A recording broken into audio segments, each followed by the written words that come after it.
안녕하세요. 좀 전에 소개를 받은 소진영입니다. 네, 저는 선생님들하고 같이 지도를 오늘 좀 같이 보려고 해요. 선생님들 지도에 관심 많으신가요? 그러니까 조선시대 지도 어떤 거 혹시 알고 계시는 지도가 있으신가요? 그쵸. 혼일강리 역대국도 지도가 말하기도 굉장히 힘든 그 지도가 되게 유명하죠. 그 지도를 보면은 가장 가운데에 중국이 굉장히 크게 그려져 있고, 그 옆에 그러니까 한반도도 굉장히 크게 그려져 있고, 그 다음에 일본이 되게 우리가 알 수 없는 형태로 그려져 있고, 저쪽 끝에 아프리카도 그려져 있고, 사실 유럽도 그려져 있고, 아라비아 반도도 그려져 있고, 그다음에 인도가 굉장히 조그맣게 이렇게 그려져 있죠. 근데 이 지도의 굉장히 핵심적인, 그 지도가 굉장히 재미있는 부분들이 있는데, 그 지도의 특징은 어쨌거나 중국이 세계의 중심에 놓여 있다라는 데 있습니다. 선생님들이 오늘 저하고 같이 이제 보실 이 지도들은 서양의 지도들이 동아시아에 들어오면서 조선에서 만들어지거나 카피되거나 아니면 새로운 지리 정보에 의해서 사람들이 어떤 식으로 반응을 하게 됐는지에 대한 그런 이야기를 오늘 좀 해보려고 합니다.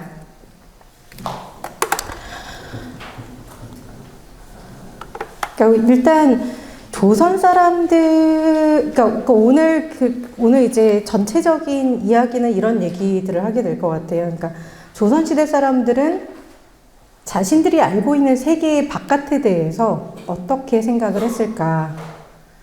그다음에 조선 사람들은 서양에서 온 사람들을 언제 처음 만났을까? 그러니까 조선인들은 외국의 문화를 처음 접했을 때 어떤 생각을 하게 되었을까? 이런 것들에 대해서 얘기를 좀 해보려고 합니다. 그러니까 보통 이제 우리가 그러니까 한국의 역사, 한반도의 역사를 쫙 생각을 해보면 다들 굉장히 안타까워하는 게 뭐냐면 일제에 의해서 조선이 망하고 식민지가 되었다라고 하는 걸 되게 안타까워하잖아요. 그래서 이제 사람들이 역사적 가정을 하는 것들 중에 하나가 뭐냐면 우리가 좀 더 일찍 서양을 만났더라면 많이 뭔가 바뀌지 않았을까? 이런 생각을 하기가 되게 쉽죠. 그쵸? 대체로 그래서 이제 뭔가 서양의 기술이라든지 서양의 문화를 우리가 좀 더 빨리 받아들였다면 좀 바뀌지 않았을까 이런 생각을 많이 하게 오랫동안 이제 한국에서도 그런 생각을 많이 하고 외부에서도 그런 생각을 많이 했었고요.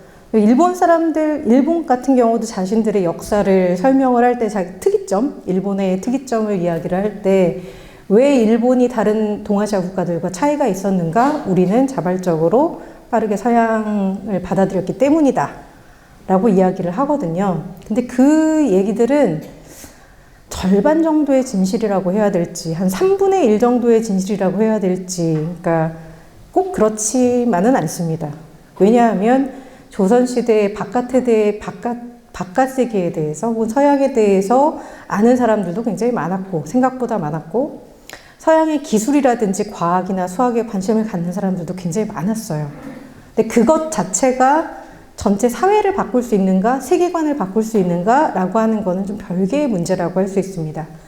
그래서 우리가 오늘 보게 될 건 대체로 지도를 보게 되겠지만 궁극적으로 이 강의를 통해서 우리가 조금 생각해 봐야 될 것은 우리가 외부의 것들을 받아들인다는 게 얼마나 쉽지 않은가. 내 안에 내가 너무 강한 거죠. 내 안에 나는 얼마나 강고하고 강한 존재들인가. 이런 것들에 대해서도 같이 좀 얘기를 해보려고 합니다. 첫 번째 질문은 답하기 굉장히 좀 어려운 질문인데요.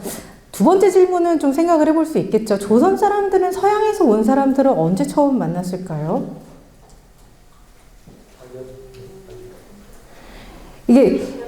네? 박연. 지난번에 그 하멜 거기에서 보셨죠? 박연 이런 사람들이 왔었다. 사실 박연 말고 되게 많이 왔을 거예요.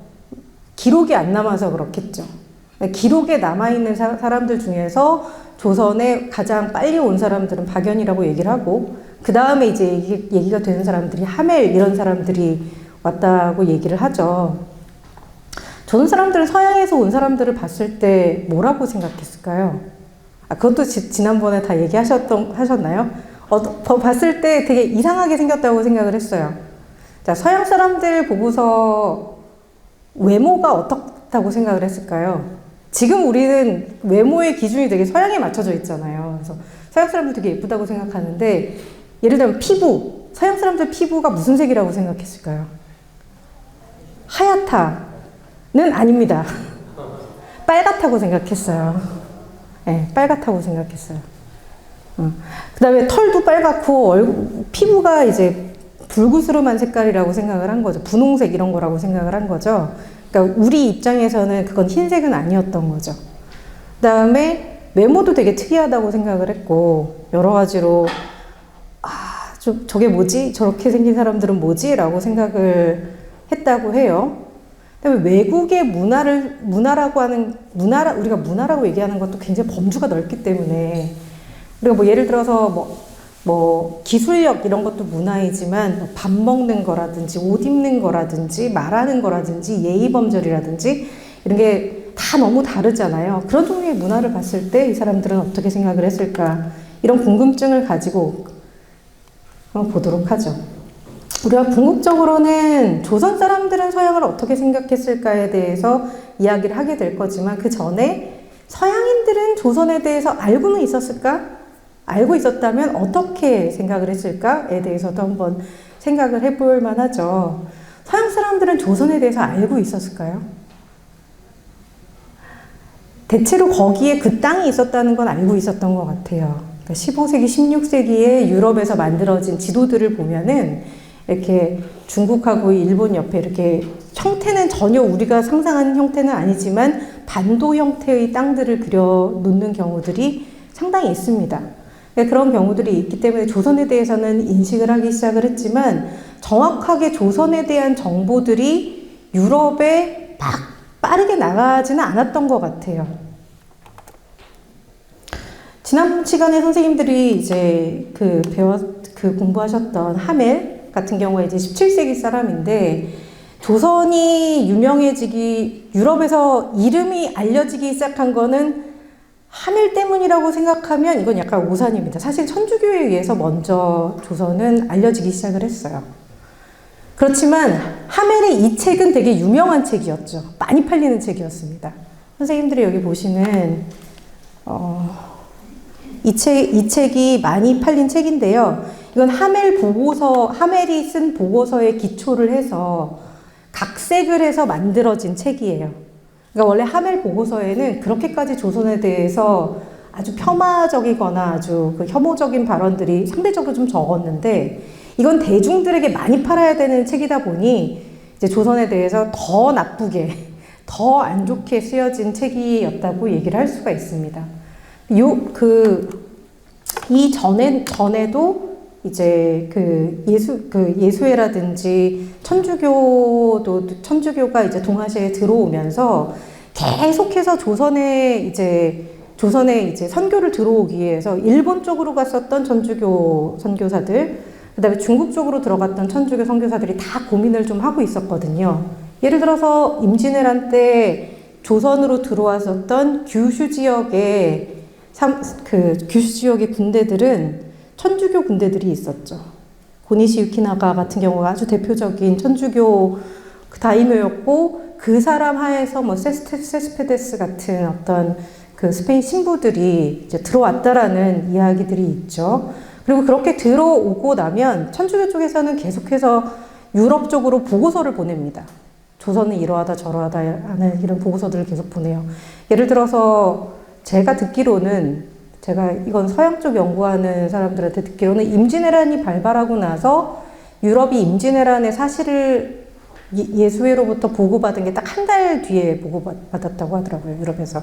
그러니까 그 정도로 빠르게 이제 이쪽의 상황들이 이제 유럽 쪽으로 이제 보고가 들어가고 있는 상황이었다고 할 수 있습니다.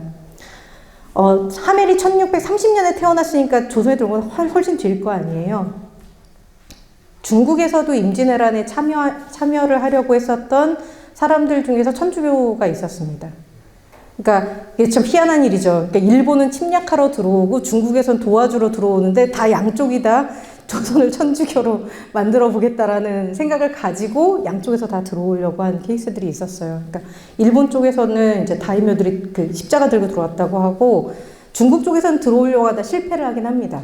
그러니까 중국 쪽에서 서광계라고 하는 되게 유명한 계종자가 있었는데 이 사람이 고위 관료였어요. 그래서 서광계가 그 임진왜란 때 자기들이 이제 그 예수회의 무기들을 들고 조선에 들어가서 싸우고 이제 거기에서 이제 전도를 하겠다 이런 생각을 합니다. 그래서 1640년대 그러니까 그때부터 해서 한 1640년대 50년대 이때 예수회 쪽에서 계속해서 이제 어떻게 해서든지 조선에 들어오려고 하는 노력들을 계속하는데 그런 종류의 보고서들이 다 유럽 쪽으로 보고서에 들어가고 있는 것들이 확인이 됩니다. 그러니까 조선에 대해서 유럽 전체 사람들이 다 아는 건 아니었을 거고 대중들이 다 아는 건 아니었겠지만 그래도 어떤 그 정보들을 알고 있는 사람들, 천주교 조직에 있는 사람들 뭐 이런 사람들은 상당한 지식을 가지고 있었을, 정보를 가지고 있었을 가능성이 있는 거죠. 자, 이거는 좀 후대에 그려진 그림이긴 한데요. 그러니까 윌리엄 엘리엇 그리프라고 하는 사람이 이제 나중에 이제 1885년에 하멜 책을 다시 이제 그림과 함께 내거든요. 코리아 Without and Within이라고 하는 제목으로 그 책을 내는데 그 안에 그려져 있는 조선 사람들의 그림입니다. 여기 보시면은 뭐 군인이죠, 군관이죠. 군관 그림을 이렇게 그렸는데 조선의 왕과 왕비를 본 적이 없는 거예요. 그래서 알 수 없는 사람들을 이렇게 그려놓고 이제 조선의 왕과 왕비다 이렇게 이제 그려놓은 거죠. 그러니까 이런 종류의 잘못된 그림들도 굉장히 많았을 거예요. 조선에 대해서 그림을 그려줄 때. 이거보다 조금 더 정확한 그림들은 1866년 병인양요 때 이제 프랑스 군함들이 들어왔을 때 그때 거기에 그 군종 화가가 있었습니다. 그러니까 거기 왜냐하면 화가들이 필요한 이유가 뭐 지형이라든지 그다음에 지도 그리는 사람들도 따라오거든요. 그래서 이 사람들이 들어와서 조선 사람들 그리고 뭐 조선의 지형도 그리고 집도 그리고 사람들도 그리고 옷이나 의복 같은 거, 옷이나 뭐 먹는 거 이런 것들을 그려서 남긴 것들이 있는데 그런 자료 같은 데서도 조선인들의 모습들을 확인할 수 있습니다. 그 경우는 자기가 직접 보고 그렸기 때문에 훨씬 정확한 그림들이라고 할 수 있습니다. 여기부터 한번 이제 본격적인 이야기를 한번 해보죠. 자, 이 지도가 마테오 리치라고 하는, 선생님 마테오 리치라고 들어보셨죠? 마테오 리치는 16세기 말에 이탈리아 태생의 예수의 선교사인데요. 16세기 말에 중국에 들어와서 이제 중국에서 이제 그 선교를 시작을 한 사람인데요. 마테오 리치 같은 경우에는 굉장히 기억력이 좋고 매우 똑똑한 사람이었습니다. 이 사람이 콜레지오 로마노라고 하는 대학교를 졸업을 했고 이 사람이 들어와서 맨 처음에 이 사람이 선교를 시작을 할 때 굉장히 많은 실패와 실수를 거듭을 해요. 예를 들면 어떤 실수를 하냐면 16세기 말에 중국에 딱 들어와서 이제 중국 사람들한테 잘 보여야 될 거 아니에요. 그러니까 우리가 전혀 모르는 문화에 들어가서 그 사람들이랑 대화를 하고 관계를 좋게 갖고 저도 괜찮은 사람이에요 라는 거를 얘기를 하려면 그 사람들이 좋아하는 걸 익히는 거잖아요. 우리도 왜 외국인들이 들어와서 한국말 하면 되게 좋아하잖아요. 우리도 외국 나가서 한국말 하고 그 외국식으로 에티켓 같은 걸 다 지키고 이러면 아, 이 사람이 우리 문화를 존중하는구나 이런 생각을 하겠죠. 그래서 마테오 리치도 중국에 들어가서 어떻게 하면 중국인들의 호감을 살 수 있을까를 되게 고민을 많이 했어요. 그래서 맨 처음에 생각했던, 그래서 사람들이 이렇게 보니까 왠지 불교가 유행인 것 같아. 실제로 명나라 말기에 불교가 유행이었습니다. 그래서 승려의 복장을 하고 저는 서양에서 온 스님입니다. 이렇게 자기를 소개를 했어요. 근데 얼마나 시간을 보내다 보니까 스님이 명나라 사회에서 그렇게 대접을 못 받는 거예요. 명나라 사회에서 진짜 대접을 잘 받는 사람들은 사대부들이었던 거예요. 사대부들, 관료, 사대부들이었던 거예요. 그래서 큰일 났다, 어떡하지요? 나는 계속해서 나를 스님이라고 소개를 했는데 어쩌지? 라면서 이제 예수의 그 선교하는 동료들을 모아가지고 우리 내일부터는 유자의 옷으로 갈아입읍시다 라고 얘기를 하고 이제 유학자 옷으로 그 다음 날부터 갈아입고 저는 서양에서 온 선비입니다 라고 이야기를 하기 시작을 합니다. 그래서 이 사람이 그 다음에 그 서양 선비들이랑 굉장히 친해지면서 그러니까 그 중국의 선비들이랑 굉장히 친해지면서 중국인들이 뭘 좋아하나 이거를 굉장히 열심히 보기 시작을 해요. 중국인들은 왜 우리가 뭐 서양에서 왔어요라고 얘기를 해도 지금은 우리가 약간 우리가 좀 몇 년 전, 몇십 년 전이나 이럴 때만 해도 외국인을 보면 오, 막 되게 뭔가 느낌적으로 좋아 보이고 이런 느낌이지만 옛날엔 그렇지 않았거든요. 그러니까 자기가 뭔가 특별한 게 있다는 걸 보여줘야 됐던 거예요. 마테오 리치 같은 경우에. 그래서 몇 가지 이 사람이 기술을 가진 게 있었습니다. 이 기억력이 굉장히 좋은 사람이어가지고 중국식 경전을 읽는데 예를 들면 뭐 논어를 외우는 거예요. 뭐 논어를 다 외우는 거예요. 전체를 다 외우는데 중국말로 외우는데 처음 예를 들면 학이 시습시면 불령여루와부터 시작을 해가지고 제일 끝에 장까지 외우고 그 글자를 그대로 거꾸로 해가지고 다시 처음까지 외우는 걸 할 수 있었다고 해요. 이게 왜 그게 가능했었냐면 그 서양에서는 그 당시에 대학교나 이런 데서 기억법 같은 거를 가르쳤다고 해요.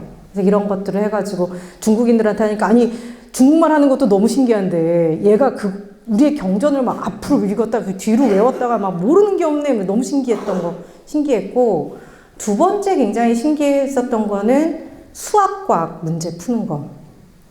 당연히 중국에도 수학이 있죠. 당연히 수학이 있습니다. 그러니까 예를 들어서 아주 전통적인 기준에서 동아시아 사람들도 다 건축도 하고 이게 다 수학이랑 관련이 있는 거잖아요. 건축도 하고 기계도 만들고 이게 다 수학적인 어떤 계산에서 나오는 거기 때문에 그리고 다 천문학을 하고 달력을 만들기 때문에 예를 들면 구면삼각법이라든지 기하학이라든지 이런 것들을 어느 정도 전통시대의 수학으로 가지고 있었는데 마테오 리치는 그 당시에 유럽에서 유행을 했었던 뭐 예를 들어 유클리드 기하학이라든지 이런 것들을 막 사람들한테 소개해주기 시작을 한 거예요.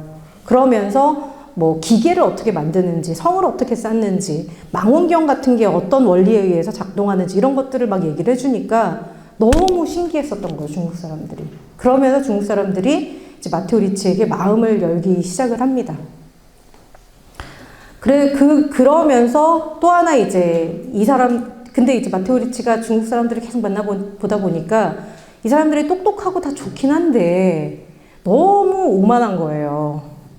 세계의 중심은 우리 아까 전에 혼일강리 역대국도 지도에 대해서 얘기를 했지만 이 세계의 중심은 우리, 문명도 우리가 제일 똑똑해. 너네가 수학과학 좀 잘할지 몰라도 통치라든지 세계를 인식하는 거라든지 철학이라든지 이런 것들은 어떻게 서양 너네가 우리를 따라갈 수 있겠어? 라고 이야기를 하기 시작하는 거예요. 이야기를 하는 거예요. 그러니까 아무리 그때부터는 자기가 이렇게 뭔가 새로운 걸 통해서 저 똑똑한 사람이에요. 이런 얘기를 아무리 해도 중국 사람들은 그것들을 이렇게 그래 뭐 똑똑하지 근데 우리만큼은 잘 모르겠는데 약간 이런 식이다 보니까 이걸 깨야 되겠다라는 생각을 하기 시작을 합니다.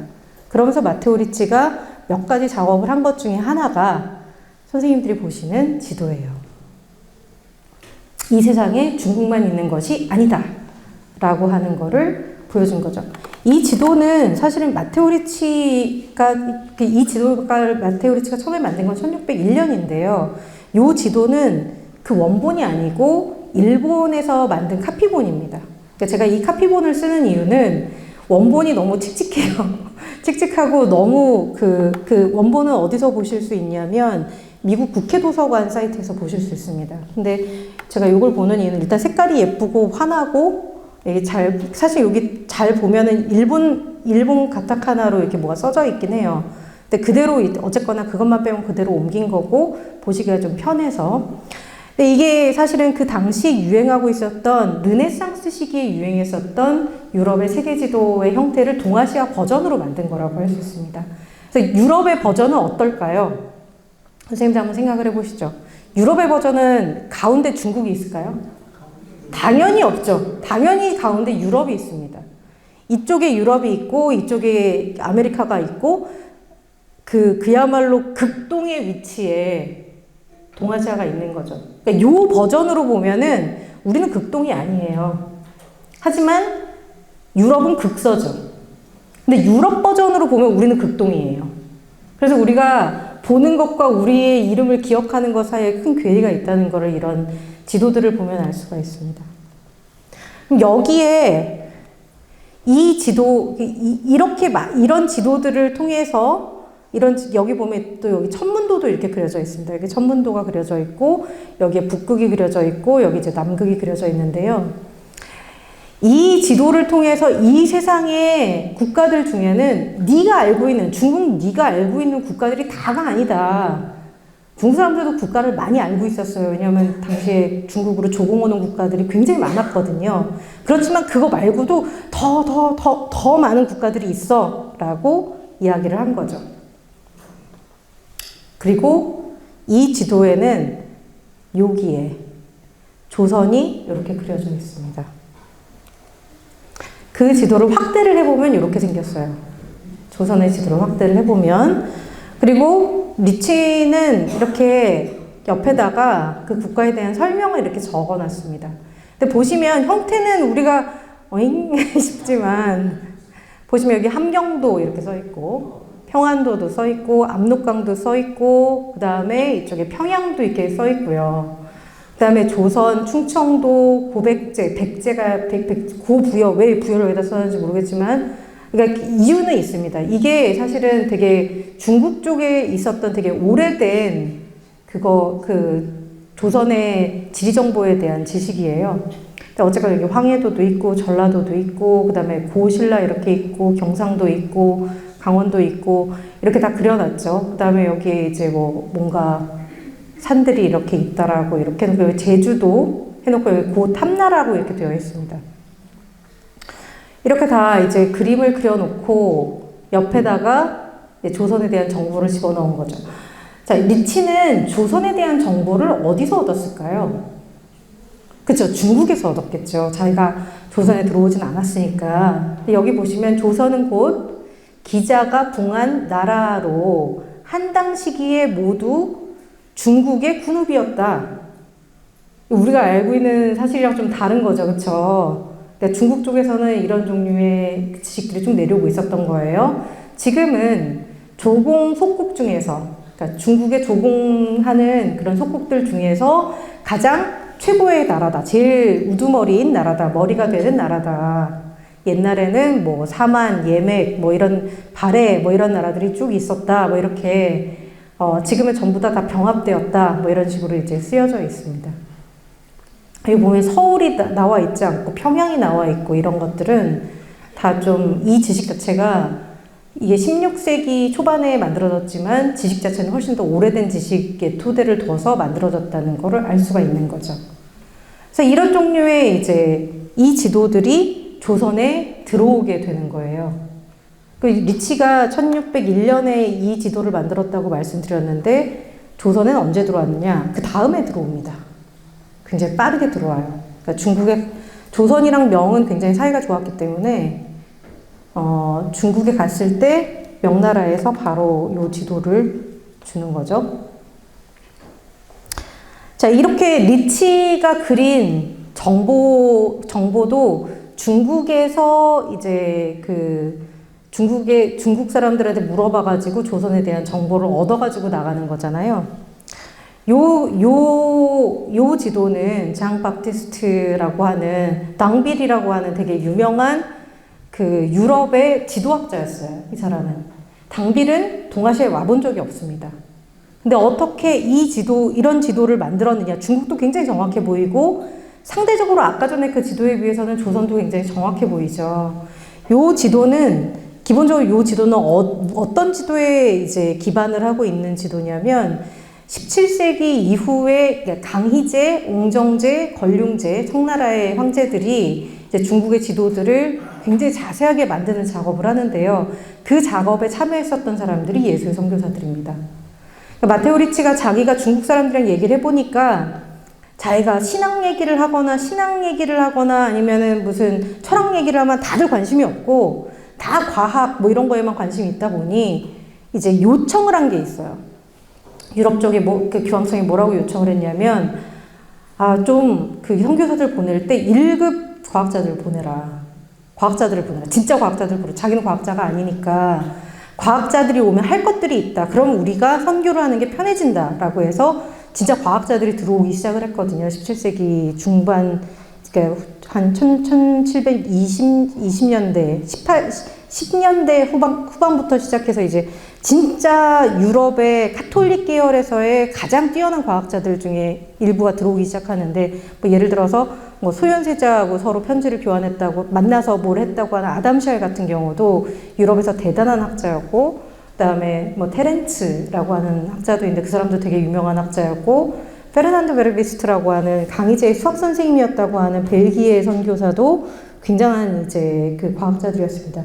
그 사람들이 이제 유럽식 카토그래피, 그 유럽식 지도 제작법을 이용을 해가지고 이 전부 다 북극 고도를 계산을 하고 이런 정보들을 전부 다 그 지리적 정보를 수집을 해서 이 지도를 만들었고, 이 정보들이, 이 북극 고도나 이런 것들에 대한 정보들이 유럽에 들어가서 유럽의 이 지도 제작자들, 이 유럽의 지도 제작자들은 자기네들이 직접 그 땅을 보지 않고 그 정보들만 가지고 지도를 만들 수 있었어요.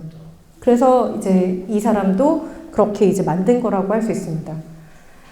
그래서 이거는 그래서 강희제, 옹정제, 걸륭제의 지도하고 거의 똑같은 형태의 지도인데요. 근데 이렇게 그려져 있죠. 그 강희제, 걸륭제 그 지도를 보면은 요 조선의 지명들이 아주 자세하게 써 있거든요. 뭐 안동, 뭐 우리가 좀 생각지도 못한 군읍들의 이름들이 다 들어가 있는데 그게 다 만주어로 써 있습니다. 다 만주어로 써 있어요. 근데 그럼에도 불구하고 우리가 요 시기라고 하면은 꽤 정확한 지도들이 만들어짐에도 불구하고 조선은 왜 뭐 정확한 것도 아니고 또 아니라고 하기도 어렵고 좀 애매한 지도잖아요. 왜 이렇게 만들었을까요? 조선에서 자기들의 지리 정보를 외부에 노출시키지 않았기 때문에 그렇습니다. 중국 쪽에서 계속해서 조선의 지리 정보를 알려고 들어와서 측량하고 싶어 하거든요.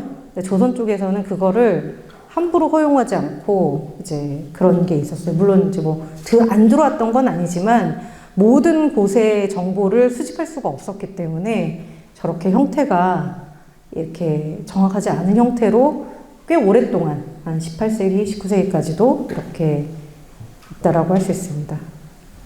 이거는 또 다른 종류의 이제 이건 뒤할대라고 하는 이 사람도 이제 예수의 선교사인데 이 사람도 아시아에 온 적이 없어요. 근데 아시아에 온 적이 없는데 이제 중국과 뭐 중국의 북쪽 지역과 뭐 다른 지역들의 지도책을 만들고 거기에 대한 지리지를 쓴 사람입니다. 근데 그 책에 봐도 조선 아까 전에 좀 전에 그 지도하고 똑같이 생겼죠. 그러니까 이게 똑같이 생겼다는 거는 그 다른 데는 정보들이 되게 자세해지고 뭔가 측량이 가능한데 여기의 정보는 계속해서 못 갖고 있다는 거예요. 자, 그러면 우리가 이제 옛날 사람들이, 옛날에 이제 서양 쪽 사람들이 조선을 인식하고 어떻게 인식했는지 이런 것들을 이제 그림을 통해서 조금 봤는데 반대로 이제 지금부터는 조선인들은 바깥 세계를 어떻게 인식을 했을까. 그러니까 좀 전까지 이제 보신 걸로 보면은 그렇죠. 정보가 밖으로 나가질 않으니까 그 사람들은 조선에 대해서 잘 알 수가 없고 그렇죠. 조선 사람들이 생각하는 조선에 대한 이야기가 아니라 중국이나 일본이나 아니면 자기네들이 풍문으로 들었던 이런 어떤 정보에 의해서 조선은 이러저러한 국가일 것이다 라는 이제 추정을 했었던 거라고 할 수 있습니다. 반대로 조선인들도 바깥에 못 나가봤잖아요. 그쵸? 바깥에 나가본 적이 없죠. 조선 사람들도 그러니까 자기네들한테 주어진 뭐 그런 새로운 지리 정보들을 가지고 상상의 나라를 막 펴겠죠. 우리 모두 상상의 나라를 많이 펴니까요.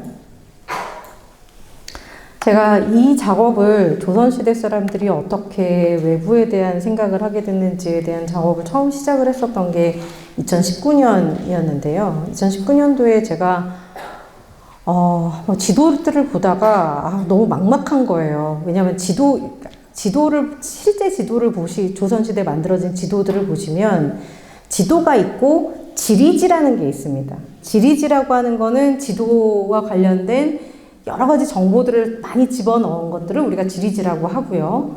근데 지도라고 하면은 지도밖에 없어요. 거기에 뭔가 설명이 있다고 해도 뭔가 배경이 되거나 이런 거라기보다는 뭐 서울에서 청주까지 거리가 얼마 뭐 이런 거라든지 청주에 사는 사람들이 몇 명 뭐 이라든지 이런 식의 이제 그런 종류의 설명만이 주로 있거든요. 제가 너무 갑갑해서 이것저것을 보다가 너무 재미있는 조선시대에 쓰여진 소설을 한 권을 보게 됐습니다. 선생님들 이 옆에 보시는 요 책이 바로 그 소설이 요 태원지라고 하는 책이에요. 요 책은 한국학중앙연구원에 지금 소장이 되어 있고 이게 한문본도 있고 한글본도 있습니다. 그리고 제가 저 옛날 책을 봤냐 하면 그렇지 않고 번역본을 보았습니다. 번역이 되게 잘 된 번역본이 있어요. 근데 이 책이 왜 너무 재밌었냐면 이 책은 이 책을 처음 딱 봤을 때, 그러니까 조선판 오디세이야? 라는 생각이 드는 일종의 어드벤처 소설이에요. 그러니까 내용은 이런 내용입니다. 그러니까 원나라 때 임성이라고 하는 사람이 남경에 살고 있었습니다. 선생님들 원나라는 어떤 나라죠? 원나라는 몽고족이 세운 나라죠. 그러면 이 원나라는 중국 사람들의 입장에서 봤을 때 한족이 아니잖아요. 그렇죠? 원래 송나라가 있었고 이제 뭐 송나라, 금나라 이렇게 있었지만 어쨌거나 이제 몽고가 들어와서 원나라를 세웠으니까. 그래서 임성은 누구였냐면 송나라 출신의 한족이었던 거예요. 그래서 원나라 치하에서 사는 게 너무나 치욕스러운 거죠. 우리는 한족이고 송나라 사람인데, 그래서 이 사람은 중국인으로서 야만적인 몽고의 치하에 살고 있는 게 너무나 부끄러웠어요. 그래서 맨날 부끄러워서 이 부끄러움을 우리가 견딜 수가 없다 이렇게 막 생각을 하고 있었는데, 하루는 이 사람이 어디 이렇게 남경 쪽에 이제 바다 쪽에 이렇게 나갔는데 거기에서 자기랑 비슷한 생각을 하는 사람들을 만나게 된 거예요. 친구들을 만나게 된 거죠. 그래서 너도 정말 창피해? 나도 너무 창피해. 그러니까 우리 이거 어떻게 하면 좋지? 우리 한번 반란을 한번 해볼까? 이런 생각을 하면서 서로 이제 모여서 이렇게 반란을 모의를 하게 됩니다. 그래서 뭐 누구는 무슨 능력을 가지고 누구는 무슨 능력을 가지고 누구는 요술을 부리는 사람이 있었고 누구는 뭐 이제 칼 잘 쓰고 뭐 잘하고 막 이런 사람들이 모여가지고 이제 서로 이제 택도 없는 그런 이제 모의를 한 거죠. 근데 옛날 사람들은 언제나 전쟁을 시작하거나 반란을 하기 전에 뭘 하냐면 점을 쳐봅니다. 이게 성공을 할 거냐, 성공하지 않을 거냐. 이 사람들이 그래서 점을 쳐본 거예요. 점을 쳤는데 반란은 실패할 거야 라고 나왔습니다. 반란은 실패할 거고 내가 반란을 일으키면 완전히 망할 거야 라고 이제 점이 나온 거예요. 너무 이제 자기네들은 그 반란을 목적으로 살아왔는데 이제 어떻게 하면 좋지? 라고 생각을 하게 된 거죠. 원나라의 천명이 끝나지 않았고 자기들은 송나라의 문명을 다시 만들고 싶은데 자기들이 원나라를 전복시키려고 하면 오히려 자기네들이 파멸을 겪게 될 거다라는 점괘가 나와서 막 서로 이제 오열을 하며 어떻게 하면 좋냐 이렇게 절망을 하고 있었는데, 이 사람들이 이 얘기를 어디서 하고 있었냐면 육지에서 하면 이게 정보가 지나갈 가능성이 있으니까 남경 쪽에 있는 이제 배를 하나 이렇게 빌려가지고 배 위에 올라가가지고 서로 얘기를 하게 됐어요. 근데 갑자기 폭풍우가 막 불어가지고 이 배가 난파를 하기 시작을 한 거예요. 그래갖고 얘네들이 갑자기 그 배를 타고 난파를 해서 좀 개연성이 없긴 하지만 동쪽으로 가기 시작을 합니다. 그러니까 남경이라고 하는 게 이렇게 중국이 이렇게 있으면 제일 동쪽에 있으니까 거기서 출발하면 동쪽으로 가겠죠. 동쪽으로 가기 시작을 하면서 이 사람들의 어드벤처가 이제 시작이 되는 거예요. 근데 이 사람들은 그래서 동쪽으로 떠밀려 가다가 이제 무인도들이 계속해서 이제 정박을 하게 되는데, 예를 들어 무인도에 딱 내렸는데 그 무인도에 누가 있냐면 눈이 하나밖에 없는 거인. 너무 오디세이 같죠. 그 다음에 인간으로 변하는 여우 혹은 쥐, 그러니까 여자로 변하는 여우들, 그러니까 꼬리가 9개 달린 여우들, 그 다음에 인간으로 변하는 쥐, 이상한 종류의 이제 뭐 귀신들 이런 존재들을 계속해서 이제 섬에 표착을 할 때마다 계속해서 만나게 되는 거죠. 이 사람들은 거기서 만난 그 괴물들을 우리가 괴물이라고 얘기한다면 그 괴물들과 잘 지냈느냐? 그렇지 않았습니다. 이 사람들은 계속해서 그렇게 괴물들을 만날 때마다 그 괴물들을 다 죽이고 섬을 다 비우고 먹을 걸 챙겨서 다시 항해를 떠나고 또 죽이고 항해를 떠나고 하는 걸 계속 반복을 하게 돼요. 그러다가 이 사람들이 계속해서 동쪽으로 갔는데 태원이라고 하는 곳에 도착을 하게 됩니다. 태원. 근데 이 태원이라고 하는 곳에 딱 내리자마자 이 사람들이 제일 먼저 들었던 이야기가 있는 거예요. 무슨 얘기를 들었냐면 태원은 그 당시에 이제 요 소설의 그 얘기에 따르면 태원은 그때 이제 국가들이 분열이 되어 있어서 서로 계속해서 전쟁을 하고 있는 상황이라 너무나 피폐하고 힘든 상황이었는데 그래서 아이들이 하는 노래에 참여 같은 거죠. 그런 노래가 유행을 하고 있었던 거예요. 서쪽에서 온 사람들이 태원을 구원해 줄 거야. 그리고 태원을 통일해 줄 거야.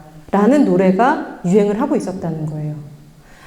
이 사람들이 제가 어느 쪽으로 갔다고 했죠? 동쪽으로 쭉 갔다고 했잖아요. 이 사람들은 동쪽 9만 리를 가가지고 어느 태원이라는 땅의 서쪽에서 도착을 한 거예요. 이거는 지구라고 하는 거를 전제하지 않으면 나올 수가 없는 이야기인 거죠. 그래서 어쨌거나 이 사람들은 태원에 도착해서 그 노래를 듣고서 여기가 바로 우리가 문명을 새로 세울 땅이다 라고 판단을 해서 태원에 있는 사람들이랑 전쟁을 시작을 해서 태원을 완전히 전복시키고 자기네들이 거기에다가 자신들이 원하는 중화 문명을 세우는 것으로 이 이야기가 끝납니다. 이 소설하고 너무 비슷한 이야기들이 나와 있는 요거는 됐고요. 이거부터 먼저 보겠습니다. 너무 비슷한 이야기들이 나와 있는 조선 18세기에 만들어졌던 지도가 바로 천하도라고 하는 지도입니다. 천하도 혹시 보신 적 있으세요? 보신 적 있으신 분 한 분도 없으세요? 이 지도는 동아시아에서 조선에서만 만들어졌어요. 이건 중국에서도 안 만들어진 지도고 일본에서도 만들어지지 않았고요. 조선에서도 딱 18세기, 19세기 요때 주로 만들어진 지도인 거예요.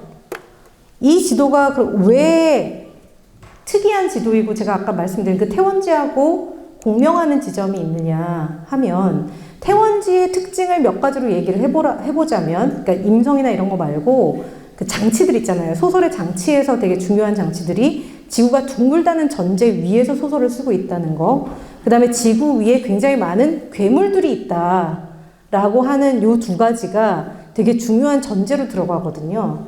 근데 조선에서 만들었던 이 지도는 조선의 통상적인 지도들이랑 일단 형태가 너무 다릅니다. 어떤 게 다르냐? 바깥이 둥글게 돼 있죠. 조선에서는 땅의 지도를 둥글게 그리지 않습니다. 땅의 지도는 무조건 네모내야 돼요. 천원지방이라고 하는 형식을 취하고 우리는 그걸 어떤 땅의 덕은 네모난 것이고 하늘의 덕은 둥근 것이라고 생각하기 때문에 땅은 절대로 둥글게 그리지 않아요.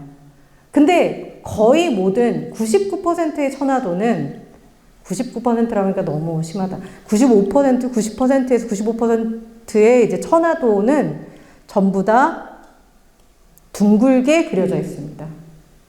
여기서 우리가 천하라고 얘기를 할 때 우리는 이 천하를 뭐라고 번역할 것이냐. 이 세상이라고 번역을 보통 하겠지만 이건 하늘 아래란 뜻이에요. 하늘 아래. 기본적으로 그렇죠. 천하는 하늘 아래인 거죠. 하늘 아래 우리는 기본적으로 네모난 땅이어야 되는데 이게 둥근 땅으로 그려져 있어요. 그 다음에 선생님들 잘 보이실지 모르겠지만 이 내용물을 보면 근데 땅만 둥글 뿐 이거 우리가 알고 있는 세계지도랑 너무 다르게 생겼잖아요. 그쵸? 잘 보면은 여기 조선이 빨간색으로 이렇게 칠해져 있고요. 옆에 일본이 이렇게 있고 여기 중국이 있고 중국이 이렇게 생겼습니다. 중국이 있고 여기 유구, 그러니까 오키나와가 있고, 저게 뭐 캄보디아, 지금 여기 캄보디아가 써있네요. 그 다음에 여기 베트남, 뭐 이런 나라들이, 우리가 알고 있는 동남아시아 국가들의 이름들이 조금 있고, 여기 보시는 게 인도예요. 요게 인도. 그 다음에 이게 아라비아 반도 이렇게 그려져 있고요. 나머지는 되게 이상한 나라들로, 우리가 모르는 나라들로 그려져 있어요. 그 나라들이 어떤 나라들인지, 그 이름들을 보면은 그 이름들은 다 산해경에서 나오는 이름들입니다. 선생님, 산해경 들어보셨어요? 네, 산해경은 들어보셨죠. 동아시아 고대판, 옛날판 포켓몬스터 같은 거죠. 여러 가지 괴물들이 나오고, 이제 그 괴물들이 어디에 살고 있는지를 보여주는 게 이제 산해경이라는 건데, 자, 그 산해경에 나오는 괴물들은 어떻게 생겼냐면 다 이런 종류의 되게 이상한 괴물들이 있는 거예요. 이 존재들이 사는 것들을 그린 게 바로 천화도의 국가들입니다. 우리가 알고 있는 몇 개 국가 말고 나머지는 전부 다 이 세계가 우리랑 너무나 다르게 생긴 존재들로 가득 차 있다라고 하는 그림을 그렸어요. 예를 들면 이 교경국 같은 경우는 다리가 이렇게 접혀가지고 이렇게 다니는 사람들이 있고, 이 사람은 귀가 엄청나게 큰 서비국이라고 하는 게 있고, 이쪽은 배가 없어요. 부럽네요. 배가 없는 사람, 뭐 얼굴이 세 개인 사람, 몸이 세 개인 사람, 다리가 너무 긴 사람들, 여기는 이제 여국인데, 여인국인데, 뭐 여기서는 남자가 필요 없이 이렇게 우물에 뭔가를 먹거나 이제 바람을 쐬면은 임신을 한다고 되어 있고, 이 나라는 가슴 가운데 구멍이 뚫려 있어서 이동할 때 이렇게 이동을 하고, 이제 팔이 너무 길고, 새고, 이거는 이제 난장이, 소인국 사람들인데, 사실 이거 제가 되게 좋아하는 그림이거든요. 왜냐면 여기 보면은 동방에는 소인국이라고 있는데, 이름은 정이라고 한다. 이게 정국이에요, 정국. 근데 이 사람들 길이가 다 9촌밖에 안 돼서 갈매기 같은 걸 만나면 갈매기가 얘네들 삼켜 먹을 수가 있어서 밖에 나갈 때 혼자 못 나가고 이렇게 무리를 지어 나가야 된다. 뭐 이런 게 이제 써 있습니다. 되게 귀엽죠. 이런 존재들이 그려져 있는 이 바깥에 요 대륙, 우리가 이걸 내대륙이라고 보통 부르는데요. 이 내대륙 밖에 있는 요 외대륙이나 그 사이에 있는 이 섬들에는 다 어떤 사람들이 살고 있냐? 좀 전에 보신 괴물들이 살고 있습니다.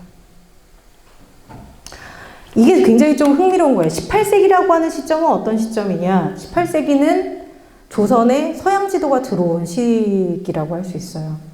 아까 전에 보셨던 마테오 리치의 지도부터 시작해서 그 지도 말고도 되게 많은 정보가 들어오는데, 조선 사람들이 그거를 재현하는 하나의 방식이라고 얘기하는 건 요렇게만 재현하는 건 아니라는 말씀인데요. 근데 하나의 방식이 이런 식으로 이 외부의 존재들을 괴물로 인식하고 이 세계를 그리는 어떤 종류의 하나의 방식이 있었다라는 거죠.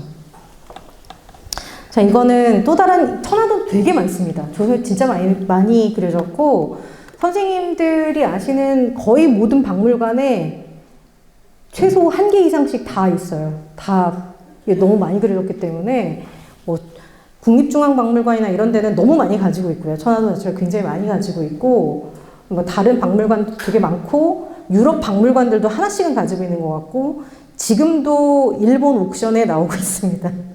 한 80만 원 정도는 사는 것 같아요. 자, 선생님들이 보시는 요 천화도는 가장 자세한 천화도라고 얘기를 하는데, 가장 많은 국가 이름들이 들어가 있는 그런 지도라고 할 수 있습니다. 자, 땅이 둥글다는 상식. 우리는 땅이 둥글다고 생각을 하죠. 그렇지만 옛날 사람들은 아니라고 말씀드렸잖아요. 땅은 네모나다고 생각을 했다고 했잖아요. 그래서 땅이 네모다, 이 지도가 실제로는 너무 이상한, 우리의 상식에 맞지 않는 내용물은 그렇다 하더라도 이 지도가 보여주는 굉장히 큰 전환, 조선시대 사람들의 사유의 큰 전환은 땅이 둥글다라고 하는 거를 어쨌든 간에 받아들이고 있다라는 게 하나 되게 중요한 사실이고요. 두 번째는 자기들이 원래 알고 있었던 요 네 대륙의 국가들 외에 이름은 잘 모르겠지만 엄청나게 많은 다른 나라들도 존재한다라고 하는 거를 조선시대 사람들이 받아들였던 하나의 증거라고 할 수 있습니다.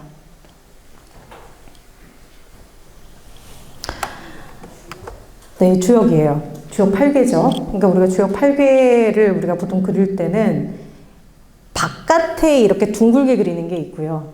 안쪽에 이렇게 네모나게 그리는 게 있습니다. 바깥에 이렇게 둥글게 그리는 것은 여러분 왜 이걸 바깥에 둥글고 이게 안에는 네모나게 그리는지 아세요? 일단 이게 다 사실은 천원지방과 관련이 있는 건데 왜 하늘은 둥글고 땅은 네모나다고 생각하는지 아세요? 하늘이 그러니까 동아시아에서는 둥글다라고 하는 거는 움직인다는 뜻이에요. 네모나다라고 하는 건 움직이지 않는다는 뜻이에요. 둥글다는 거는 계속해서 움직이는 무엇. 그래서 그래서 이 사람들은 이 움직이는 둥근 이 하늘을 숫자, 이쪽은 또 수비학이 발전을 하기 때문에 숫자로는 3에 대입을 시킵니다. 이쪽에서는 짝수는 움직이지 않는 것, 홀수는 움직이는 거라고 생각을 해요. 왜 짝수는 움직이지 않느냐? 짝이 생겼기 때문에 움직이지 않아요. 서로 딱 손을 잡고 자, 우리 서로 움직이지 말자. 근데 홀수는 짝을 채우고 나면 하나가 남잖아요. 걔가 돌아다니는 거예요. 그래서 3이라고 하는, 원래 사실 3은 3.14에서 나왔을 거라고 생각이 되는데 3.14에서 우수리 빼고 3을 이제 잡았을 거라고 생각하는데, 그래서 하늘의 숫자는 3이고 둥글고 움직이는 것. 그 다음에 땅이라고 하는 거는 네모나고 숫자로는 2가 부여됩니다. 짝수 2가 부여되고 그 다음에 움직이지 않는 것. 이거를 이제 하늘과 땅이라고 이야기를 해요. 자, 그 다음에 또 굉장히 재미있는 것 중에 하나는, 자, 요거를 잘 보시면, 여기에 우리가 선생님들 다른 괴는 다 몰라도 우리가 건곤감리는 알잖아요. 그렇죠? 건곤감리는 알죠? 그럼 건곤감리에서 북쪽이 뭔지 아세요? 곤이 북쪽입니다. 건이 남쪽이에요. 자, 근데 여기 보면은, 건이, 제가 아까 전에 남쪽이라고 그랬죠? 건이 어디 있어요? 우리가 생각하는 북쪽에 있어요. 근데 이거는 북쪽이라고 하면 안 되고 위쪽이라고 얘기해야 돼요. 위쪽에 있는 거고, 그 다음에 곤이, 우리가 알고 있는 북쪽이 여기 남쪽에 있습니다. 근데 땅을 보면은 건이 남쪽에 있어요. 그리고 곤이 북쪽에 있습니다. 그래서 요거는 우리가 생각하는 비록 이제 64개를 이렇게 늘어놓으려고 하다 보니까 요 형태가 됐지만, 사실 이렇게 마른 목골로 놓고 보면은 건이 제일 밑에 있고 남쪽에 있고 곤이 제일 위에 있는 형상이라고 하게 되는데요. 근데 이렇게 이거는 우리가 생각하는 이쪽이 북쪽이고 이쪽이 남쪽이라고 하는 게 되게 분명한데, 하늘지도는 언제나 반대입니다. 조선은. 그러니까 동아시아에서는 원래 동아시아 전통 천문도 같은 걸 보면은 위쪽이 남쪽이에요. 근데 이게 서양의 지도들이 들어오면서, 서양의 지도와 천문도들이 들어오면서 완전히 그런 종류의 방향 감각도 다 바뀌게 되는 거라고 할 수 있어요. 이게 이제 선생님들이 아까 전에 말씀하셨던 혼일강리 역대 국도 지도죠. 그래서 이 지도에 보면은 조선 되게 크게 그려져 있고, 일본이 뭐 알 수 없게 그려져 있고, 중국이 가운데 되게 크게 그려져 있고, 여기에 이렇게 굉장히 인도가 축소되어 그려져 있고, 아라비아 반도, 그 다음에 아프리카, 그 다음에 이쪽에 유럽이 좀 이야기가 되어져 있는 거를 좀 볼 수가 있어요. 근데 보시면은 전반적으로 이 지도에서는 바깥을 그리지 않았지만 이건 네모난 지도죠. 그쵸? 그 다음에 옆에 보시는 이 천상열차 분야 지도는 대표적인 조선에서 만들어진 천문도라고 할 수 있죠. 이 천문도 같은 경우도 이게 둥글게 이렇게 그려져 있는 거를 볼 수가 있습니다. 자, 그래서 천원지방이라고 하는 전통적인 그런 생각을 깨고 분명히 대중적 그러니까 어느 정도 여기서 대중적이라고 얘기하기는 되게 어렵지만 지식인들 그 당시에 전국에 있는 조선의 지식인들이 생각할 때 땅은 둥글대라고 하는 게 이제 어떤 정설들처럼 이렇게 퍼지게 되는 거가 이제 그 아까 전에 보셨던 천화도라고 이야기할 수 있습니다. 아까 전에 그 마테오 리치의 지도를 보시긴 하셨지만 그거 말고도 사실 서양 지도가 들어오기는 했습니다. 그래서 어떤 지도들이 들어왔는지 좀 말씀을 드릴게요. 지금 현재 이제 한국에 남아있는 필사본들을 보면은 한국에 이제 그 서양 그 예수회들이 만들어서 중국 쪽에 처음에 이제 번역해서 가져왔었던 지도들이 몇 가지가 있는데 아주 대표적인 게 맨 처음 여러 선생님들께서 보셨던 그 고녀만국전도라고 말씀을 드렸죠. 마테오 리치의 고녀만국전도가 있고 그 다음에 페르난드 베르비스트라고 하는 이 사람의 고녀전도라고 하는 또 지도가 있고요. 그다음에 줄리오 알레니 이 셋 다 전부 다 예수의 선교사들입니다. 줄리오 알레니의 만국전도라고 하는 지도가 있는데요. 일단 마테오 리치의 고녀만국전도는 필사본이 3부가 있었는데 한 부는 그 한국전쟁 때 소실됐습니다. 그리고 그 페르난드 베르비스트의 고녀전도는 필사본이 한 10부 정도 있는데요. 흥미롭게도 굉장히 많은 필사본의 대부분들이 그 19세기 말에 그려진 것 같아요. 그때는 이제 서양하고 본격적으로 이제 교류를 시작을 하면서 이 사람들이 고녀전도를 필사해가지고 이렇게 붙여놓는데요. 뭐 예를 들어서 서울역사박물관 가시면은 바깥에 이렇게 붙어 있는 걸 보실 수 있습니다. 굉장히 상태가 좋게 붙어 있고, 그 다음에 뭐 고녀전도는 뭐 숭실대 박물관에도 있고, 뭐 부산대 박물관에도 있고 있는데, 부산대 박물관 게 좀 옛날 거인 것 같아요. 그다음에 줄리오 알레니의 만국전도라고 하는 건 필사본이 3부인데 줄리오 알레니의 만국전도가 상대적으로 굉장히 많이 그려지고 많이 보아졌던 것들 중에 하나입니다. 그럼 왜 이 3가지가 다 많이 사람들이 본 게 아니라 줄리오 알레니의 만국전도가 주로 보게 된 지도인지에 대해서 말씀을 드릴게요. 선생님들이 보시는 요 고녀만국전도가 지금 한국에서 접근할 수 있는 그 고녀만국전도 필사본 남아있는 건데요.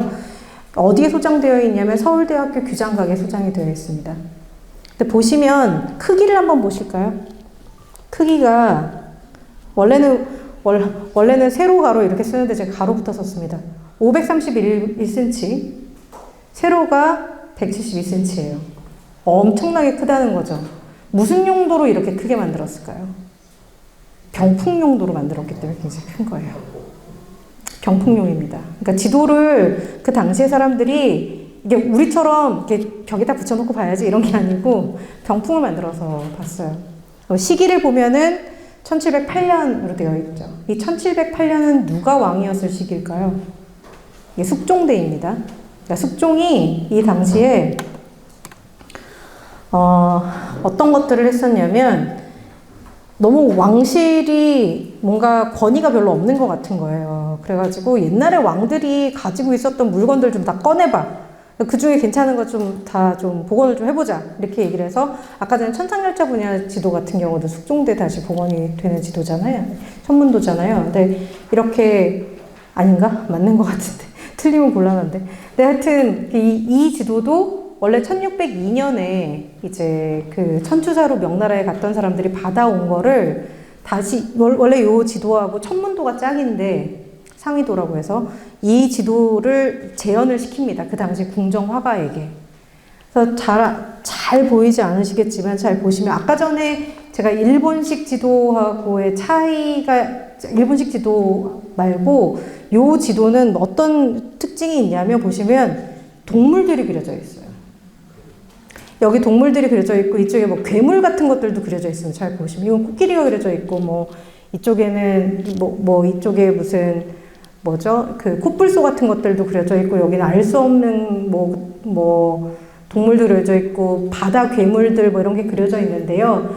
이거는 중국에서 이걸 의도하고 그렸다기보다는 원래 그 당시 유럽에서 유행했었던 지도들을 보시면 이렇게 씨 몬스터들을 되게 많이 그려놓은, 그러니까 아예 책들도 있어요. 그 유럽 지도 안에서 이 바다 괴물들이 어떻게 그려지는지가 나오는 지도, 그 책들도 있는데 그런 것들이 반영되어서 그려진 지도라고 얘기할 수 있습니다. 재미있는 거는 이거를 재현했었던 사람들, 그러니까 숙종이 이렇게 재현하라고 재현했던 사람들이 이 지도를 보고 와, 세계는 이렇게 넓구나라고 믿었을까요? 그렇지 않았던 것 같아요. 이걸 주도했던 사람이 최석정이라고 하는 그 숙종대 되게 유명한 그 관료였는데, 아, 믿을 수 없다. 이거 어떻게 믿냐? 그럼 선생님들 이런 지도를 보고 믿는 게 더 저기 상식적인, 당대 상식에서 보면 믿는 게 더 상식적일까요? 안 믿는 게 더 상식적일까요? 안 믿는 게 더 상식적이에요. 왜냐하면 자기네들이 직접 본 게 아니잖아요. 이거 어떻게 증명할 거냐. 세계가 이렇게 넓다면 서양 선교사들은 저걸 다 가봤냐. 마테오리스는 다 가보고 그린 거냐. 다 가보고 그렸다면 내가 인정해 줄게. 약간 이런 태도들을 처음에 이 지도들을 본 사람들은 가지고 있었습니다. 근데 이런 지도를 한번 이렇게 거의 똑같이 이제 이걸 필사를 하는데요. 요 이전에 만든 양현혈람도라고 하는 또 이제 세계지도 되게 큰 게 있거든요. 그것도 숭실대에 이제 보관이 되어 있는데 얼마 전에 그걸 공개를 한번 했었죠. 근데 어쨌거나 이런 큰 지도들이 이제 조선에 있는 거죠. 이 지도들을 화원들이 그릴 때 일필휘지에 그리진 않았을 거 아니에요. 그쵸? 실수도 많이 했겠죠. 그래서 뭔가 조선시대의 고위 관료들은 요거 카피본들을 가지고 있는 사람들이 있었던 것 같아요. 거기에 대해서는 좀 이따 말씀을 드리겠습니다. 자, 이게 이제 그 페르난드 베르리스트가 만든 고녀전도입니다. 이것도 굉장히 커요. 가로가 369cm, 세로가 169cm. 자, 이렇게 만드는 거는 뭐라고 말씀드렸죠? 이거는 다 병풍용이다. 병풍 만들려고 하는 거다. 아니, 그러니까 조선 집이 요만한 거를 갖다 놓을 데가 별로 없어요. 선생님들 조선의 집을 잘 생각해 보시면 천장도 낮고, 그 사대부 집안이라도 뭐 해도 천장도 낮고, 그 방도 작습니다. 어디다 붙이겠어요. 그러니까 병풍을 만들어서 손님들 오거나 이러면 자랑하려고 이렇게 꺼내놓거나 하는 게 훨씬 더 현실적이겠죠? 아니면 이렇게 접어놔야 되는 거니까요. 접어놓는 거니까. 근데 이렇게 뭔가 신기한 거를 접어만 놓는 건 또 그것도 좀 아쉬운 일이죠. 자, 이거는 어떤 차이가 있냐 하면, 아까 마테오리치 거는 그 타원형으로 그려져 있었잖아요. 이거는 이제 이런 식으로 반구 두 개의 형태로 이제 그 그림을 그려 놓은 지도라고 할 수 있습니다. 이 지도를 조금 쉽게 볼 수 있는, 고려대 도서관에도 이게 소장이 돼 있거든요. 고려대 도서관은 인터넷으로 이 지도들 전부 확인할 수 있습니다. 이거 위키피디아에도 사실은 확인할 수 있긴 합니다. 하여튼 이런 종류의 지도들이 들어왔고요. 만국전도는 제가 이건 필사본들을 보여드릴게요. 이 만국전도라고 하는 이 지도는 줄리오 알렌이라고 하는 사람이 만든 지도인데, 이거는 박정설이라고 하는 사람이 1612년생입니다. 박정설이라고 하는 사람이 이제 필사에서 가지고 있었던 이제 필사본이에요. 이 필사본은 어디에 있냐면 예천박물관에 있습니다. 네, 예천박물관인데 그 굉장히 좀 재미있는 일화가 있는 자료예요, 이 자료가. 이게 원래 그 보물인가 그랬거든요. 보물로 지정이 되어 있었는데 도굴꾼이 이거 훔쳐갔어요. 그러니까 이거를 이게 훔쳐져가지고 사라진 보물이었어요. 이게 사라진 보물이었는데, 그러니까 이게 최초 일반인이, 그러니까 국가에서 명령하지 않고 일반인이 베낀, 일반인이 만든 최초의 필사본이거든요. 이게 남아있는 자료들 중에서는. 근데 이게 누군가가 그걸 훔쳐가서 사라졌어. 1999년에 사라진 지도인데, 이게 몇 년 전에 그 예천에 있는 어떤 음식점이 리모델링을 하려고 벽을 뜯었는데 그 벽지 뒤에 붙어 있었던 거예요, 이게. 그래서 이게 그 사람이 이거를 훔쳐가지고 일단 어쨌거나 이렇게 이걸 숨겨야 되니까 벽지 뒤에다가 이렇게 붙여놓고 회수를 못 해가지고 이게 묻혀져 있다가 이게 2019년이었나 18년이었나 그때 이제 사실은 그 집이 리모델링 하면서 그 뒤에서 나와가지고 예천박물관으로 들어갔는데요. 예천박물관에 지금 가서 보실 수 있는 거는 요거 카피본을 그쪽에서 만들어가지고 붙여놨고, 저는 다행히도 실물을 봤습니다. 실물을 봤는데 이것도 꽤 큽니다. 근데 이거는 병풍을 만들려고 만들 정도의 크기는 아니고요. 한 이 정도 크기가 되는 그런 그림인데, 보면은 앞에서 보셨었던 그런, 당연히 이렇게 궁정화가들이 그린 거랑은 다르게 굉장히 조악한 형태로 사실 그려져 있죠. 그럼에도 불구하고 굉장히 흥미로운 거는 뭐 위도경도가 다 표현이 되어 있고, 그쵸? 그러니까 우리가 공간을 표현할 때 이 공간을 어떻게 이해를 하는가에서 이런 것들을 다 표현하는 거를 수용한다는 게 굉장히 좀 특이한 거예요, 사실은. 이게 별거 아닌 것 같지만 굉장히 특이한 그거고요. 이 지도에 되게 특이한 점은 조선이 되게 크게 그려져 있습니다. 그 주류 알레니의 실제 요 망국전도는 좀 다르게 약간 조금 다르게 생겼는데, 이 사람 조선 되게 크게 그리고, 그 다음에 요 지도 제가 검토해 본 결과 요 지도에는 원래 줄리오 알레니나 예수의 선교사들의 지도에는 들어가 있지 않은 조선에서 갖고 있었던 지리 정보가 조금씩 들어가 있습니다. 이것도 줄리오 알레니의 망국전도 필사본이에요. 이거는 국가에서 제작한 것으로 추정됩니다. 보시면 천하도 지도 이렇게 되어 있죠. 그러니까 자기네들 나름대로는 이게 수도 같은 것들을 이제 보려고 했었던 것 같은데, 여기는 약간, 여기는 이제 조선이 조금 더 왜곡돼서 들어가 있고, 여기에는 이게 국가에서 만든 지도여서 그런지 행정정보하고 군사정보가 조금 더 들어가 있습니다. 이 지도는. 이건 규장각에 소장이 되어 있습니다.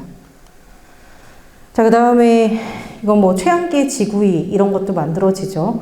제가 최양기의 지구위를 보여드리는 이유는 지구위를 만든 사람이 최양기가 처음은 아니에요. 그 전에도 만들었었는데 뭐 대나무로 만든다든지 이렇게 견고한 형태로 만들지 않았기 때문에 지구위가 이렇게 남아있지는 않은 것 같습니다. 많이 남아있지 않은데 이런 것들을 만들었다.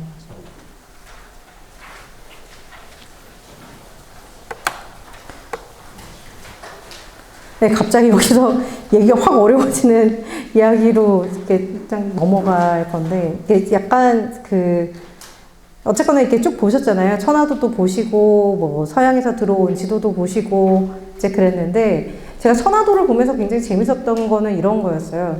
아니, 그냥 알레니 지도나, 뭐, 군여망국전도나, 군여전도가 들어오면, 그냥 그걸 그대로 베끼면 되잖아요. 그쵸? 우리 대충 그려도 그게 지구인 걸 알아보는 형태로 우리가 그리잖아요. 우리한테 재현을 하라고 하면. 근데 이 사람들은 그거를 대충 그리는 형식으로 받아들이지를 않고 자기들만의 무슨 이상한 세계를 이렇게 창조해내는 거예요, 이 사람들이. 근데 이 사람들이 도대체 무슨 생각으로 그런 지도를 만들었는지를 추적하기가 너무 쉽지가 않습니다. 왜냐하면 대체로 이 지도들은 다 익명의 사람들에 의해서 만들어져요. 자기가 만들었다고 거기다 쓰질 않는 거예요. 그러니까 이 사람이 무슨 의도를 가지고 이런 지도를 만들었을까? 이건 여전히 지금도 수수께끼입니다. 많은 학자들이 그 의도를 밝혀보려고 되게 많은 노력을 했는데 참 쉽지가 않은 거죠. 그래서 근데 이제 대체로 많은 사람들이 이야기를 하는 것은 어쨌거나 천하도는 서양 지식이 들어오는 과정에서 동양 방식으로 이해하기 위한 어떤 방식이다. 라면서 이제 서양 지식의 하이브리드, 동양과 서양의 하이브리드, 서양 지식을 완전히 받아들이지 못한 결과, 뭐 약간 이런 식으로 설명하는 경향들이 조금 있는데요. 근데 이런 식의 결론들 우리가 되게 많은 경우에 많이 내리죠. 뭐는 뭐 절충이야, 뭐는 뭐야. 근데 그게 사실은 그게 그런 어떤 절충이라든지 하이브리드라든지 이런 것들이 이걸 만들어서 뭔가를 생각하는 사람들의 생각이 무엇인지를 보여주지는 않는다는 게 문제인 거예요. 형태가 그렇다는 것만 얘기하는 거지, 이 사람들이 어떤 의도를 가지고 무슨 생각을 가지고 이 사람들의 상상력의 근원이 무엇이었고 이런 것들이 설명해 주지 못하는 거죠. 그래서 이 천하도라고 하는 거를 이해를 하기 위해서는, 이거는 천하도를 이해하는 거는 조선시대 사람들이 새로운 세계에 대한 정보를 받아들이는 방식을 이해하는 거기 때문에 도대체 이 천하도의 의미를 어떻게 이해할 것인지의 출발점을 제가 뭘로 찾았냐면, 이 천하도가 원래 들어가 있었던 지도첩에서 천하도의 기능이 무엇인가 이거를 좀 보려고 했습니다. 지금 이게 하나로 다 붙어가지고 이건 저의 패착이네요. 근데 여기 제일 처음에 보이는 게 천하총도라고 이렇게 되어 있는데요. 원래 천하도는 대체로 여지도라고 불리는 지도첩의 일부로 들어가 있습니다. 여지도라고 하는 거는 이제 그냥 땅의 지도란 뜻이에요. 땅에 실려 있는 이 지도들이 그 땅의 지도라는 뜻인데, 이 여지도들은 형식이 좀 있습니다. 조선 후기에 만들어진 여지도 첩들은 어떤 형식을 가지고 있냐면, 제일 처음에 보통 천하도가 나와요. 그 다음에 중국지도가 나와요.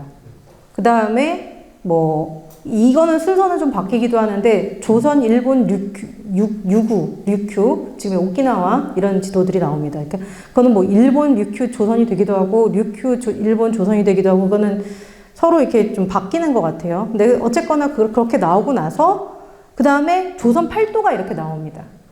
조선 팔도가 쭉 나오는데, 그럼 좀 특이하지 않으세요? 맨 처음에 그러니까 그 천하도가 하나 나오고, 그 다음에 동아시아 국가들의 지도들이 나오고, 그 다음에 조선 지도가 굉장히 자세한 형태로 나오는 거는 마치 먼 곳에서부터 가까운 곳까지 이렇게 줌인해서 들어오는 것 같은 느낌이 있어요. 그래서 천하도는 사실 이런 종류의 여지도라고 하는 지도첩 안에서 세계지도의 역할을 하고 있다는 것을 확인을 할 수가 있습니다. 그러니까 이 세계는 굉장히 넓고, 그 중에서 중국과 그 중국의 그 문명을 가지고 있는 국가들 세 개를 찝으라면, 나는 조선의 입장에서는 우리 일본, 그 다음에 류큐를 생각하겠어. 이렇게 생각을 하면서 이 지도를 만든 거예요. 왜 조선, 일본, 류큐인지에 대해서는 나중에 좀 말씀을 드리고, 이제 다른 것들부터 좀 얘기를 하면서 이제 말씀을 드리겠습니다. 이건 좀 넘어가고 여기부터 말씀을 드릴게요. 혹시 신유한이라고 하는 사람 들어보셨습니까? 신유한이라고 하는 사람이 이제 있는데, 해유록이라고 하는 걸 쓴 사람이죠. 이 사람은 원래 서자 출신이고, 글을 굉장히 잘 썼기 때문에 그 일본의 통신사를 갈 때 통신사에 이제 따라가게 되는 그런 사람이라고 할 수 있습니다. 요 시점, 신유한이 살았었던 요 17세기 말 18세기 요 시기가 이제 서양의 지리 정보들이 많이 유행을 하기 시작을 한 그런 시점이라고 얘기할 수 있는데요. 신유한은 그래서 궁금증을 되게 많이 가지고 있었어요. 정말 서양이 존재하나? 그 다음에 도대체 그리고 이 사람들은 다 그 천하도 같은 걸 통해 갖고 세계를 이해하고 있었기 때문에, 그 사람들은 산해경에 나오는 괴물 같은 사람들일까? 이런 생각들을 가지고 있었던 거예요. 그래서 이 사람이 일본에 가가지고 이제 일본 사람들이랑 이야기를 하게 됩니다. 그때 만난 사람이 이것도 아메노모리 호라고 되어 있는데 호가 아니고요. 아메노모리 호슈입니다. 아메노모리 호슈라고 하는 사람은 일본의 굉장히 유명한 조선 통역가예요. 아메노모리 호슈는 일본 조선말을 제일 잘하는 사람 중에 한 명이고, 이 집안은 아직까지 남아 있습니다. 그래서 연세대에 유학을 오기도 했었어요. 요 집안의 아들들이. 근데 그 아메노모리 호슈를 만나가지고 신유한이 이것저것 너무 많이 물어본 거예요. 일본은 외국 사람들 많이 만나봤잖아. 이제 그런 걸 이제 물어보기 시작합니다. 외국 사람들 많이 만나봤잖아. 왜 산해경에 나오는 괴물들이 일본에 온 적이 있나요? 이렇게 물어보니까 아메노모리 호슈는 너무 당황을 한 거예요. 너무 당황을 해서 이거를 그렇다고 말하기도 그렇고 안 그렇다고 그러니까 잘못 말하면 이게 외교적 결례가 되잖아요.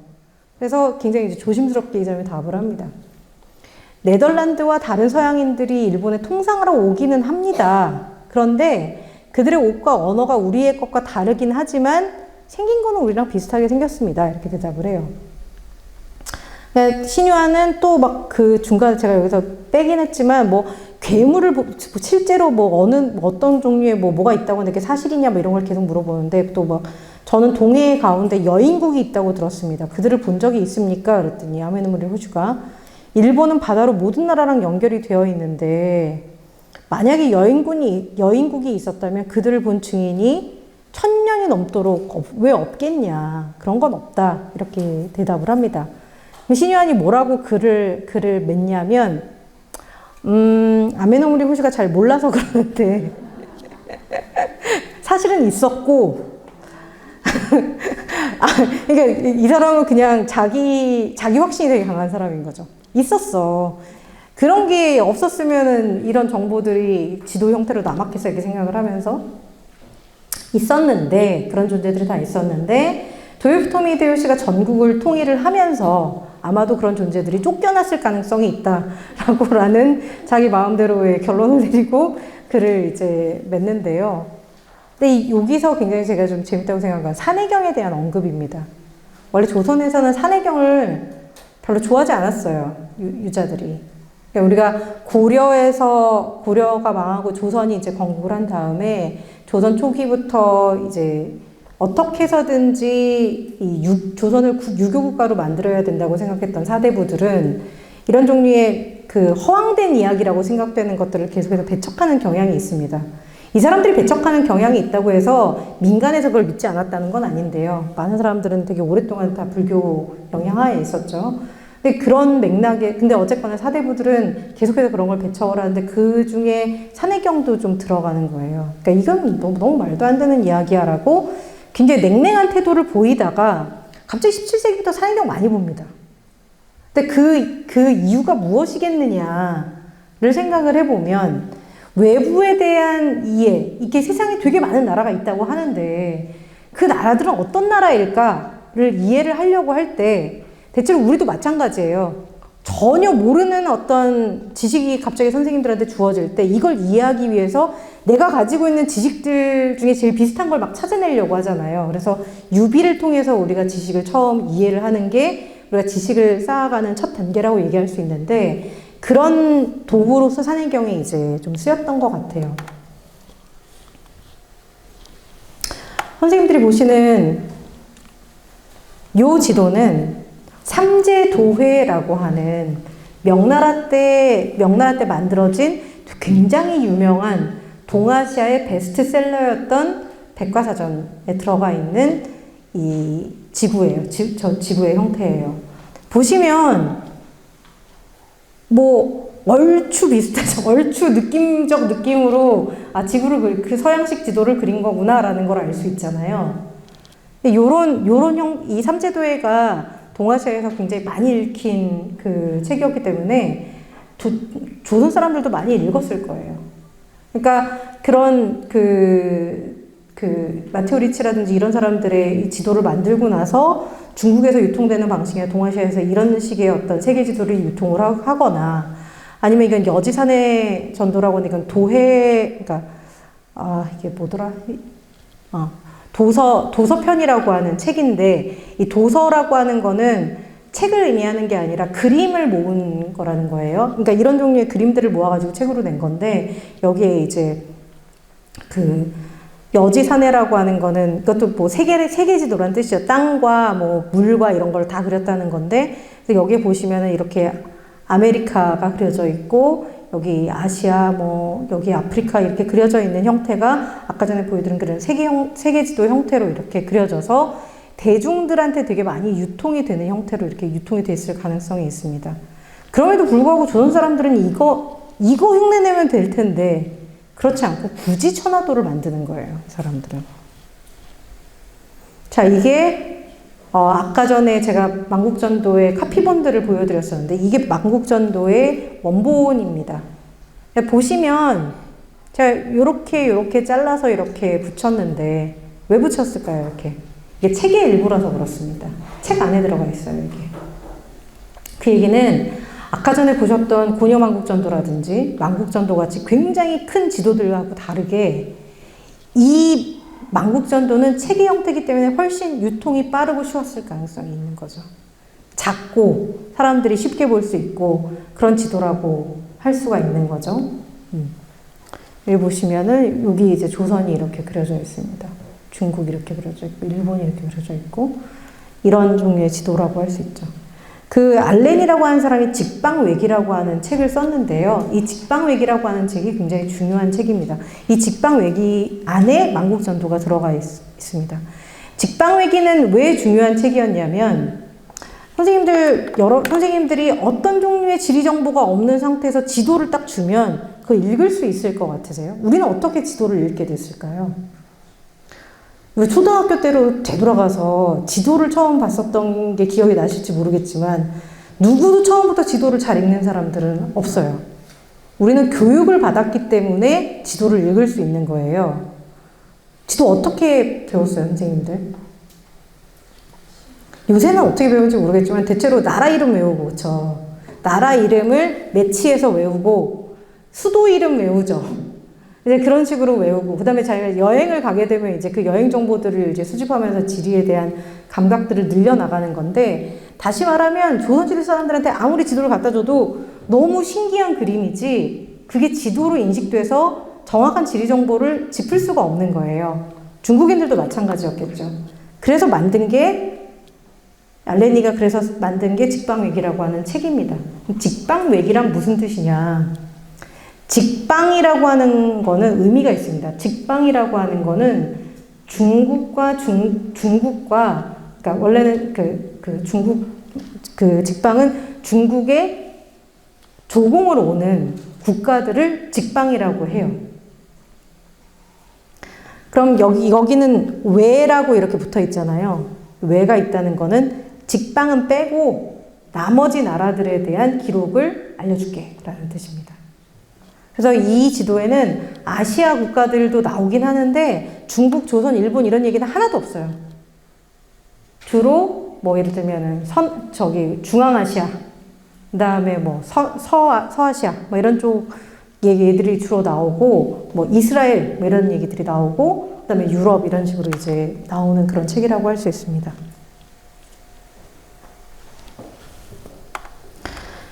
그래서 이 직방외기가 또 조선에서 너무 유행을 한 거예요. 이 직방외기를 너무 좋아했던 사람 중에 한 명이 성우 이익입니다. 우리가 실학자로 잘 알고 있는 성우 이익이 그래서 직방외기를 다 보고 나서 너무 감동을 받아가지고 제자들한테도 막 빌려주고 사람들 막 필사해서 가져가고 막 이런 걸 하는데요. 이 사람의 이제 글 중에 발직방외기라는 글이 있습니다. 그래서 발이라고 하는 거는 원래 발문이라는 뜻의 발인데, 성우는 희한하게 이 발이라고, 성우 이익 글에서는 발이라고 하는 말은 다 약간 감상문, 독서감상문 요런 뜻으로 이제 성우는 쓰는 것 같아요. 근데 여기에 보면 이제 무슨 얘기들이 나오냐면 이런 얘기를 합니다. 서양 학사가 배를 타고 서쪽 바다 끝까지 갔는데 결국 다시 동쪽 바다로 나오게 되었다. 제가 아까 전에 우리 태원지에서 읽은 거랑 정확하게 반대죠. 태원지는 동쪽으로 갔는데 서쪽으로 나왔다고 했는데, 그러니까 이 사람들은 이런 게 되게 신기한 그런 거예요. 그러니까 태원지가 굉장히 잘 만들어진 소설이거든요. 선생님들도 기회가 되시면 한번 보시면 되게 재밌을 것 같아요.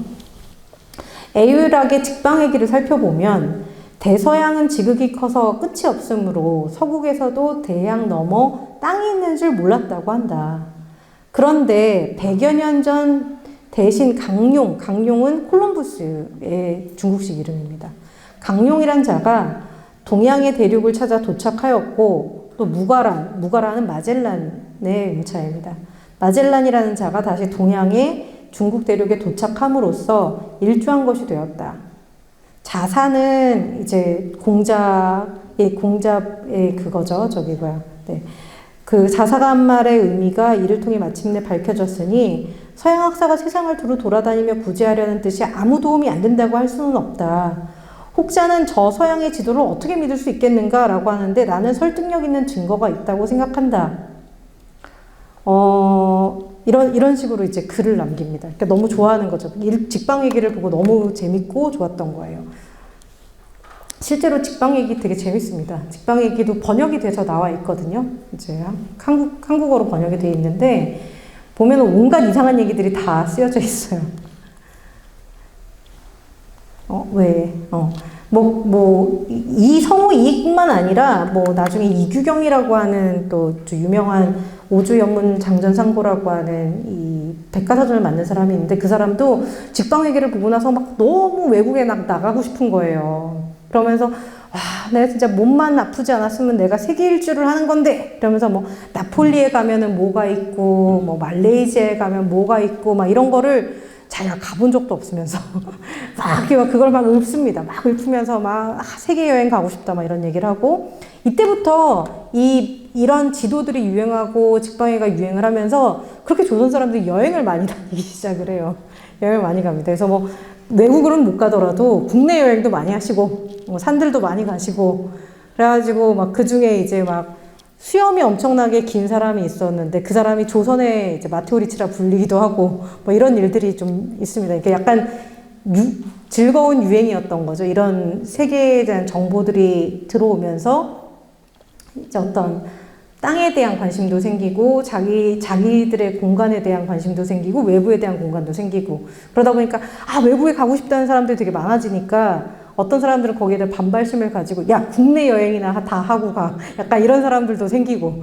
지금도 비슷하죠. 지금도 사실 해외여행을 더 많이 가잖아요, 국내 여행보다.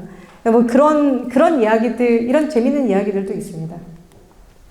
그 다음에 이제 이렇게 외국에 대한 관심을 많이 가지다 보니까 어떤 일들이 또 발생하기 시작을 했냐면, 이제 청나라 때, 그러니까 조선 후기 같은 경우에는 청나라에 많이 가잖아요. 가면은 천주당이라는 데가 있어서 거길 가면 외국인 선교사들을 볼 수 있다는 걸 다 알게 된 거예요.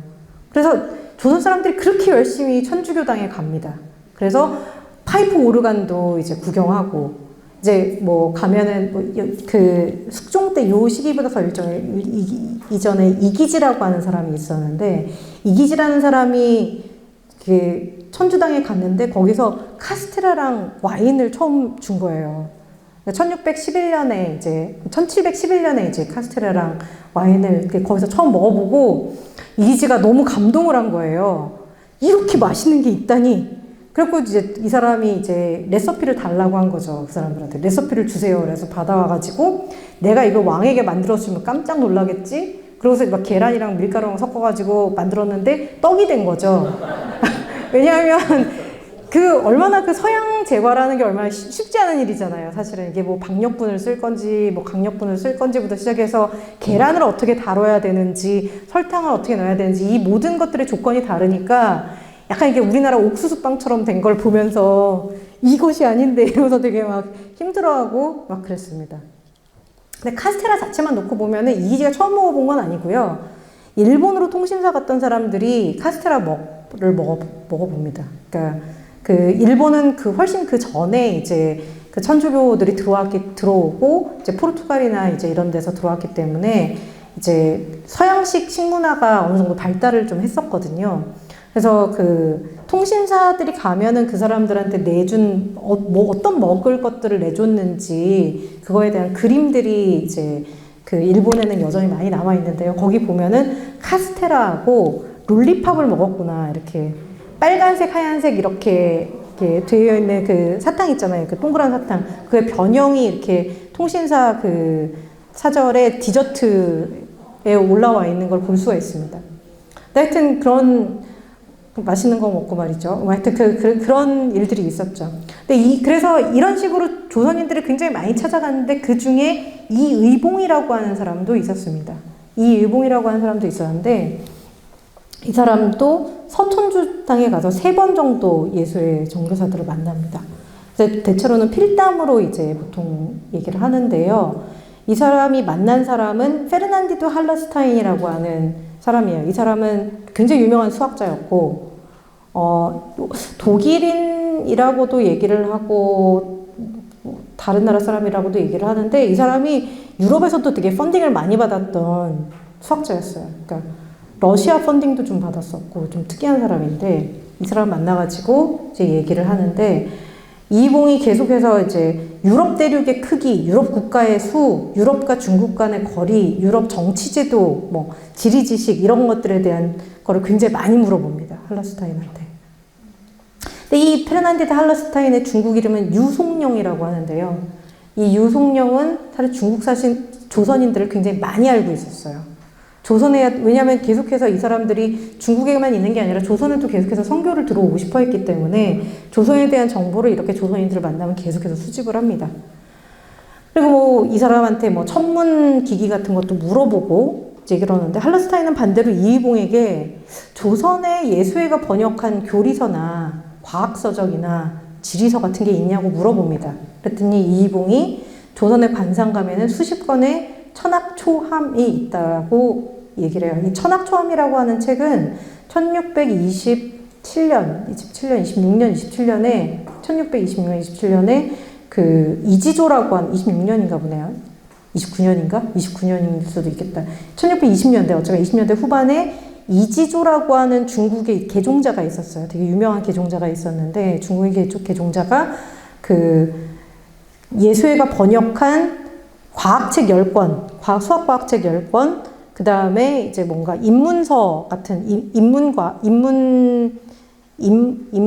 인문학과 관련된 책, 혹은 교리서와 관련된 책, 요거를 10권, 이렇게 해서 20권을 모아가지고 출판한 이제 책인데요. 여기에 들어가 있는 과학 지식이 조선에서 유행을 했었기 때문에 이 관상감에 이제 이게 수십 권이 있었다라고 대답을 합니다. 그러고 나서 할러스타인이 이의봉하고 만남을 기념하면서 페르난드 베르비스트, 아까 전에 고녀전도 보셨잖아요. 그거 만든 사람이 쓴 고녀도설이라는 또 책이 있었어요. 그거를 선물을 합니다.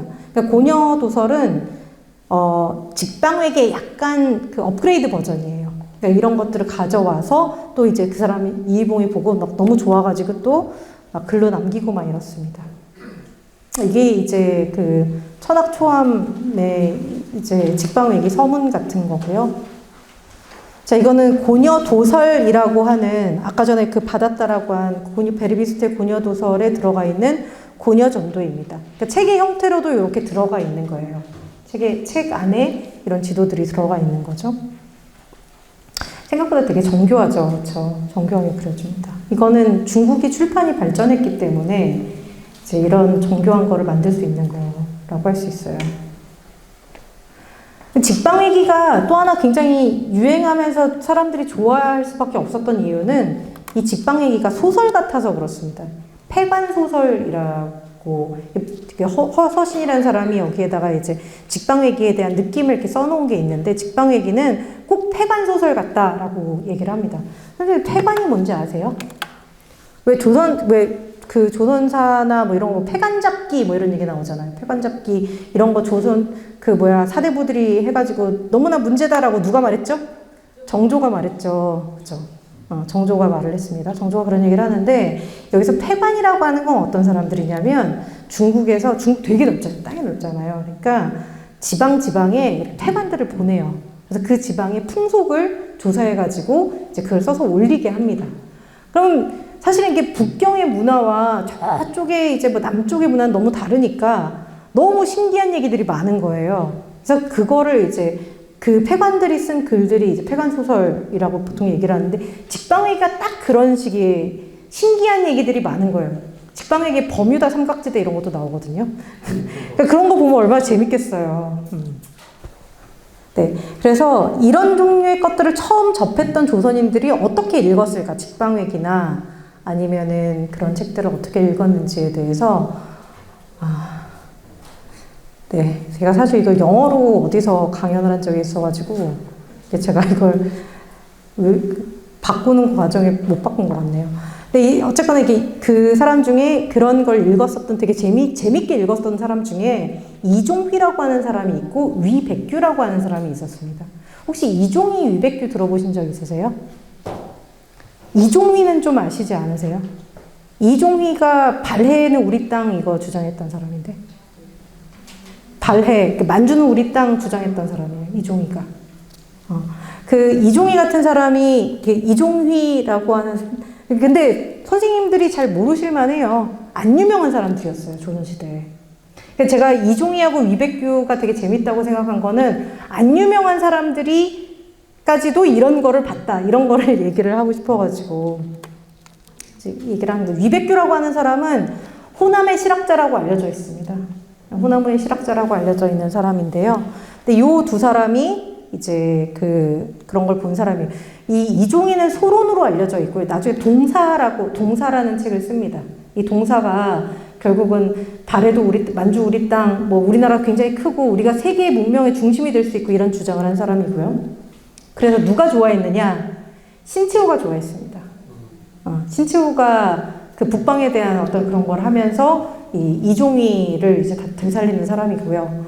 위백규는 되게 그 보수적인 사람이었어요. 어떻게 보수적인 계열이란 걸 알 수 있냐면 이 사람의 스승이 윤봉구라고 하는 사람인데요. 이 윤봉구는 누구 친구냐면 한원진이라고 하는 사람의 절친이었습니다. 한원진은 누구냐 하면 송시열의 제전제자예요. 그러니까 송시열의 제자의 제자. 그 한원진이 이제 대표 우리나라 보수를 이제 담당하는 대표적인 사람이었고 윤봉구는 그 사람의 절친이었는데 유백규는 이제 윤봉구의 제자였어요. 근데 요 두 사람이 어떻게 서양 지도들을 보는지를 좀 보여드리겠습니다. 이 이종희가 쓴 글 중에 이마두 남북극도라고 하는 글이 있습니다. 그래서 이마두가 누구냐면 마테오 리치의 중국식 이름이에요. 그러니까 그 이마두가 그린 남쪽의 극과 북쪽의 극을 다 그린 도라고 하는 거죠. 이게 그 글인데 이거는 뭐 좀 어려우니까 좀 말씀을 드리자면 그냥 말로 말씀을 드리자면 이종희는 누구네 집에 가가지고 아까 전에 보여드렸던 그 곤요만국전도 있잖아요. 곤요만국전도의 필사본이 돌아다녔던 것 같아요. 조선시대에 유통이 됐던 것 같은데 어떤 되게 고위 관료 집에 가갖고 그 지도를 빌렸어요. 그 지도를 빌려가지고 집에 가져와서 보기 시작을 한 거예요. 근데 그 카피본이라고 하더라도 어마어마하게 컸겠죠. 왜냐하면 곤요만국전도 자체가 5m가 넘잖아요. 가로가 5m가 넘고 위로도 179cm 정도니까 엄청나게 큰 지도인데 접어서 이제 가져왔겠죠. 집에 가져와서 봤는데 이 사람이 하필이면 빌려온 시기가 장마철이었어요. 우리가 조선시대 집들을 생각을 하고 장마철이라고 생각을 하면 끼케야 자기가 볼 수 있는 데는 이제 마루에서 볼 수 있겠죠. 그렇죠. 대청에서 볼 수 있겠죠. 마당에서 좀 봤으면 좀 이렇게 더 크게 이렇게 늘어놓고 볼 수 있었을지 모르겠지만 비가 많이 오는 관계로 이 사람이 집에서 이렇게 보기 시작을 합니다. 너무 신기한 거예요. 너무 신기하다. 너무 재밌다. 라고 봤는데 그래서 이제 자기가 보면서 너무 신기하다라고 생각하는 게 지명들을 막 받아서 적기 시작을 했어요. 이 사람이. 제가 그래서 이 이마도 남북국도를 쭉 보는데 제가 아는 나라 이름이 거의 안 나오는 거예요. 도대체 이 사람이 뭘 본 거지? 라고 생각을 했는데 예를 들면 선생님이 남아메리카라고 생각을 하면 남아메리카를 생각해보죠. 남아메리카에서 요 시기에 제일 17세기 18세기 요 시기에 제일 중요한 나라가 어느 나라였을 것 같아요? 카톨릭에게 있어서 제일 중요한 나라 페루입니다. 페루가 제일 중요한 나라예요. 그래서 실제로 알레니의 직방회기를 보면은 제일 첫 번째 나오는 나라가 페루입니다. 그 다음에 페루의 수도가 리마죠. 리마가 같이 나옵니다. 그런데 윤종이는 직방회기를 읽어보지를 않았던 거예요. 제가 아까 전에 말씀드린 것처럼 지도는 그냥 읽는 게 아니라 교육을 통해서만 읽을 수 있다고 했잖아요. 그래서 이 사람은 나라와 그냥 장소를 구별할 줄 모르는 거예요. 그래서 이 사람이 남아메리카에서 가장 인상 깊게 본 첫 번째 지역은 어느 지역이냐? 파타고니아였습니다. 그래서 조선에서 최초이자 마지막으로 파타고니아를 언급한 사람이 돼요. 이 사람이. 그 다음에 보시면 이건 제가 유럽인데요. 유럽 같은 경우에 알레니의 직방회기를 보면은 제일 먼저 스페인이 나옵니다.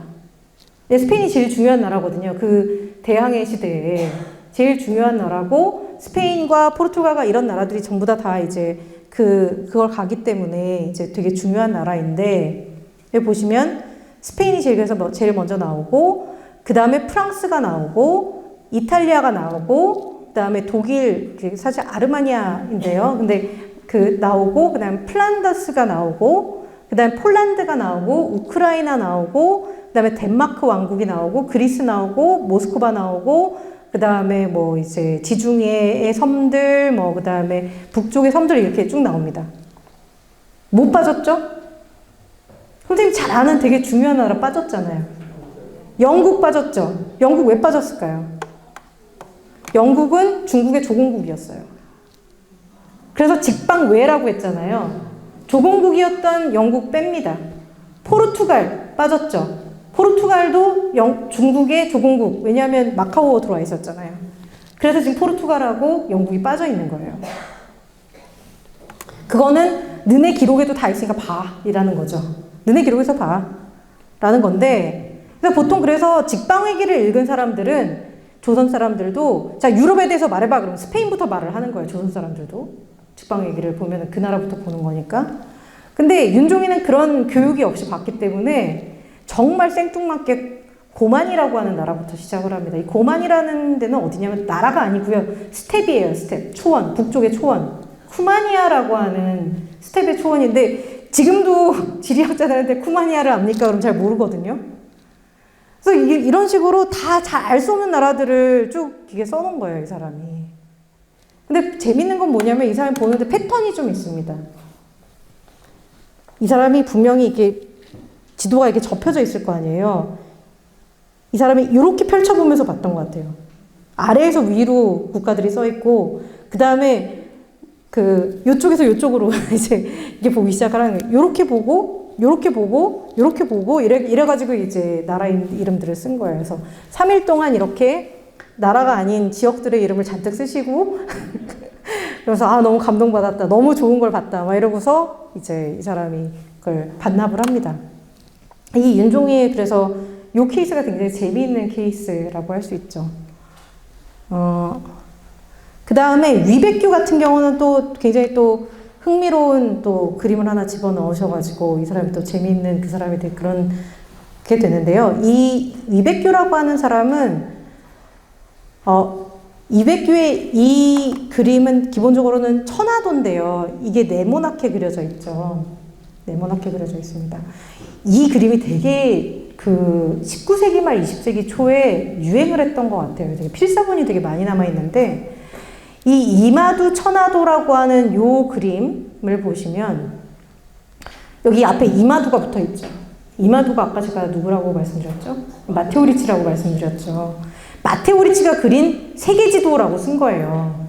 근데 이 내용은 우리가 알고 있는 그 이상한 천화도랑 똑같거든요.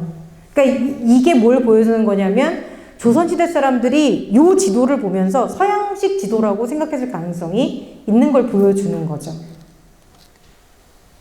나중에 위백교는 직방외기를 보게 됩니다. 직방외기를 보고서 그 세계지도는 조금 다를지도 몰라라는 생각을 좀 했던 것 같아요. 그러면서 직방외기에 나오는 국가들을 전부 다 집어넣습니다. 요즘은 에스파니아 집어넣고, 그 다음에 여기 프랑스, 블랑차 이렇게 집어넣고 이렇게 이제 그 직방외기를 한편으로는 다 이렇게 베낀 다음에 자기 나름대로 세계지도를 또 그려가지고, 믿기지 않겠지만 세계지도입니다, 이게. 이게 어떻게 세계지도이냐? 이게 직방외라서 사실 여기에 중국이랑 조선이랑 일본은 다 빠져 있어요. 빠지고, 그 다음에 보시면은 운남, 뭐 이런 동아시아의 그 중국에 조공 오지 않는 나라들이 쭉 그려져 있고, 아시아 대륙 이렇게 그려져 있고, 요게 유럽이에요. 믿기지 않으시겠지만. 구라파라고 써 있습니다. 구라파 되어 있고, 그 다음에 여기에 어느 나라가 있냐, 어디가 있냐면, 그 리미아라고 되어 있는 게 아프리카예요. 아프리카. 그 다음에 이게 북아메리카, 남아메리카 이렇게 되어 있습니다. 근데 이게 우리가 보면 되게 웃긴 스케치인데, 대충 지리적으로는 다 맞아요. 그쵸? 그래서 굉장히 좀 재밌는 건 뭐냐면, 이 사람이 자기들을 극동이라고 인식하고 있는 게 되게 재밌는 거예요. 왜냐하면 여기 제목이 서양 제국도로 되어 있잖아요. 그러니까 서양의 모든 나라라는 뜻이에요. 제국이라고 하는 건 이게 모두 제자거든요. 그러니까 서양의 모든 나라들인데 그 서양의 모든 나라들에 우리는 서양이라고 하면 딱 우리가 범주에 집어넣는 게 유럽과 아메리카잖아요. 그것도 특히 북아메리카만 딱 집어넣으려고 하는 경향이 있는데, 이 사람은 동아시아 빼고 나머지 다를 전부 다 서양이라고 이렇게 부르는 거를 볼 수가 있습니다. 그러니까 이런 식으로 뭔가 교정이 되는 부분들도 있고, 그 다음에 우리가 지리에 대한 어떤 공부가 없이 지도를 그냥 보면 아무렇게나 보는 것도, 그게 의미가 없는 건 아니고요. 근데 그렇게 보는 거를 좀 볼 수가 있습니다. 그러면 위백규가 요런 지도에서 요런 지도로 지금 생각을 바꿨을 때는 이 사람이 그럼 새로운 지리 지식을 수용해가지고 이렇게 생각이 바뀐 걸까라고 생각을 해볼 수가 있죠. 그리고 저를 포함해서 많은 학자들이 좀 그렇게 생각을 했었습니다. 근데 제가 최근에 위백규 관련돼서 자료들을 쭉 모으다 보니까 아니라는 거를 좀 알게 됐어요. 왜 아닌가를 얘기를 하면은 이 위백규라고 하는 사람이 위백규의 이 지도들이 들어가 있는 책은 신편표제 찬도 환영지라고 하는 신편표제 찬도 환영지라고 하는 이 사람이 쓴 책이 있어요. 그 책 안에 들어가 있습니다. 근데 제가 아까 전에 천화도도 그냥 천화도 하나만 보면 안 되고 여지도 안에서 이게 무슨 기능을 하는지를 봐야 이 천화도의 의미를 알 수 있다라고 얘기한 것처럼 위백규가 집어넣은 지리 지식이라고 하는 것도 그것만 띄어가지고 이게 무슨 의미인지를 볼 수는 없고 이 사람이 편찬한 책 안에서 이게 무슨 기능을 하고 있는지를 봐야 알 수가 있는 거예요. 위백규의 그 신편표제 찬도 그 환영지를 보면은 기본적으로는 세 부분으로 나눠져 있습니다. 천지인으로 나눠져 있어요. 이게 천지인이라고 하는 거는 동아시아에서 보통 백과사전을 만들 때 만드는 기준들입니다. 천은 일권이란 뜻도 있지만 보통 1, 2, 3, 상중하, 상의 의미도 있지만 요런 종류의 그 작업들에서는 천문도가 많이 들어가 있습니다. 천문도가 하늘에 대한 정보들이 들어가 있고 지는 땅에 대한 정보들이 들어가 있고요. 인에는 역사라든지 왕조라든지 인간에 관련된 정보들이 들어가 있습니다. 그러니까 좀 전에 보여드린 그 지는 전부 다 그 땅에 대한 지도들은 전부 다 지라고 하는 영역에 들어가 있는 거예요. 그럼 이제 천이라고 하는 것과 인이라고 하는 거를 보면 천에 들어가 있는 천문도나 이런 것들은 다 너무나 전통적인 지식들이 들어가 있는 거예요. 전통적인 천문도들이 들어가 있고 인이라고 하는 부분에서 집어넣은 것, 인이라고 하는 데 들어가 있는 역사라든지 인간의 제도라든지 이런 것들도 너무 전통적인 얘기들만 집어넣은 거예요. 그래서 보시면은 선생님들 이런 걸 보신 적이 있는지 모르겠지만 원회운세라고 하는 게 있습니다. 이 원회운세는 조선 후기 사람들이 되게 좋아하는 시기 구분 같은 거예요. 조선 후기 사람들은 이 역사를 어떤 식으로 인식하냐면 우리는 역사를 어떤 식으로 인식하죠? 우리는 선생님들이 한국사 생각하면 언제부터 생각하세요? 고조선부터 보통 생각하시죠. 이 사람들은 역사가 뭐냐라고 물어보면은 역사란 뭘까? 이 세계가 처음 탄생한 그 순간부터 이렇게 얘기를 해요. 그 순간 그래서 이 사람들이 역사를 쓸 때는 129,600년이라고 하는 너무나 큰 숫자. 이게 129,600년은 어떤 숫자냐? 이 세계가 처음 만들어져서 멸망할 때까지의 숫자가 129,600년이라는 숫자예요. 이거를 쪼개보면은 원회운세라고 하는 단위로 쪼갤 수 있다.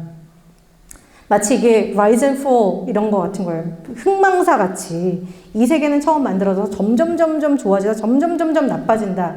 이런 종류의 생각을 가지고서 이 원회운세에 맞춰서 그럼 조선은 언제부터 건국했지? 조선이 건국한 거는 대체로 이게 그 원의 운세로 그 원의 운세론으로 봤을 때 좀 좋아질 때 이제 처음 건국이 됐고 그때부터 이렇게 돼갖고 우리는 점점 망해가고 있어 이런 생각이 담긴 시간관인데 이런 종류의 얘기들을 동시에 하는 거죠. 쓸데없는 얘기는 아니지만 어려우니까 넘어가겠습니다. 그러면 이런 종류의 어떤 원의 운세와 같은 그런 역사관들을 이론적으로 제공해주는 그 이론이 뭐였냐면 소홍상수학이라고 하는 상수학이었어요. 상수학은 뭐냐면 여러분 다빈치 코드 같은 거 보셨어요? 다빈치 코드 같은 게 다 수비학 같은 거잖아요. 뉴머럴러지 같은 거잖아요. 소홍상수학은 동양식의 뉴머럴러지입니다. 그러니까 수비학 같은 거예요. 이 세계를 패턴화 해가지고 이해를 하고 숫자로 이해를 하고 상징과 숫자로 이해를 하는 게 소홍상수학인데 이 소홍상수학이라고 하는 게 언제 사실은 등장을 했었냐면 송나라 때 등장을 했어요. 송나라가 금나라랑 이제 싸워가지고 점점 밀리기 시작하면서 중국인들이 고민을 했던 거죠. 우리는 왜 우리 같은 이 세상의 중심에 있어야 되는 나라가 저런 오랑캐들한테 밀려가지고 왜 우리가 이렇게 쪼그라들었나. 그거를 이론적으로 설명해 줄 게 필요했던 거예요. 그래서 이 소홍이라고 하는 사람이 그거를 생각을 해냅니다. 아, 이 세계는 129,600년이라고 하는 패턴을 가지고 있는데 이 중에서 우리가 지금 쇠락하는 시기에 살고 있기 때문에 오랑캐들이 힘이 이렇게 커지는 거다. 그래서 우리가 정치를 잘 해서 오랑캐들이 세력을 커지지 못하도록 해야 된다. 어차피 망하긴 하겠지만 그거를 늦춰야 된다. 우리가 좋은 정치를 통해서. 이게 소홍상수학의 핵심이에요. 17세기, 18세기 조선 유학자들은 이런 소홍상수학을 굉장히 크게 받아들입니다. 왜 받아들이냐면 명청교체가 이루어지고 조선이 청나라한테 패배해가지고 그쵸? 인조가 굴욕을 당하고 우리는 예기치 못하게 우리가 오랑캐라고 생각했었던 여진족들한테 조공을 해야 되는 상황이 온 거예요. 이걸 어떻게 이해해야 할 거냐? 이 전 사람들은 그런 생각을 안 했는데 요 시기 사람들은 그 생각을 하는 거예요. 오랑캐에 대해서. 자, 그러면 이 소홍상수학을 받아들였던 사람들의 머릿속에는 그래, 지금은 우리가 알고 있는 여진이지, 오랑캐는. 근데 더 시대가 나빠지면 무슨 일이 벌어지지? 라는 생각을 하게 되는 거죠. 근데 그런 순간에 서양 지도가 들어온 거예요.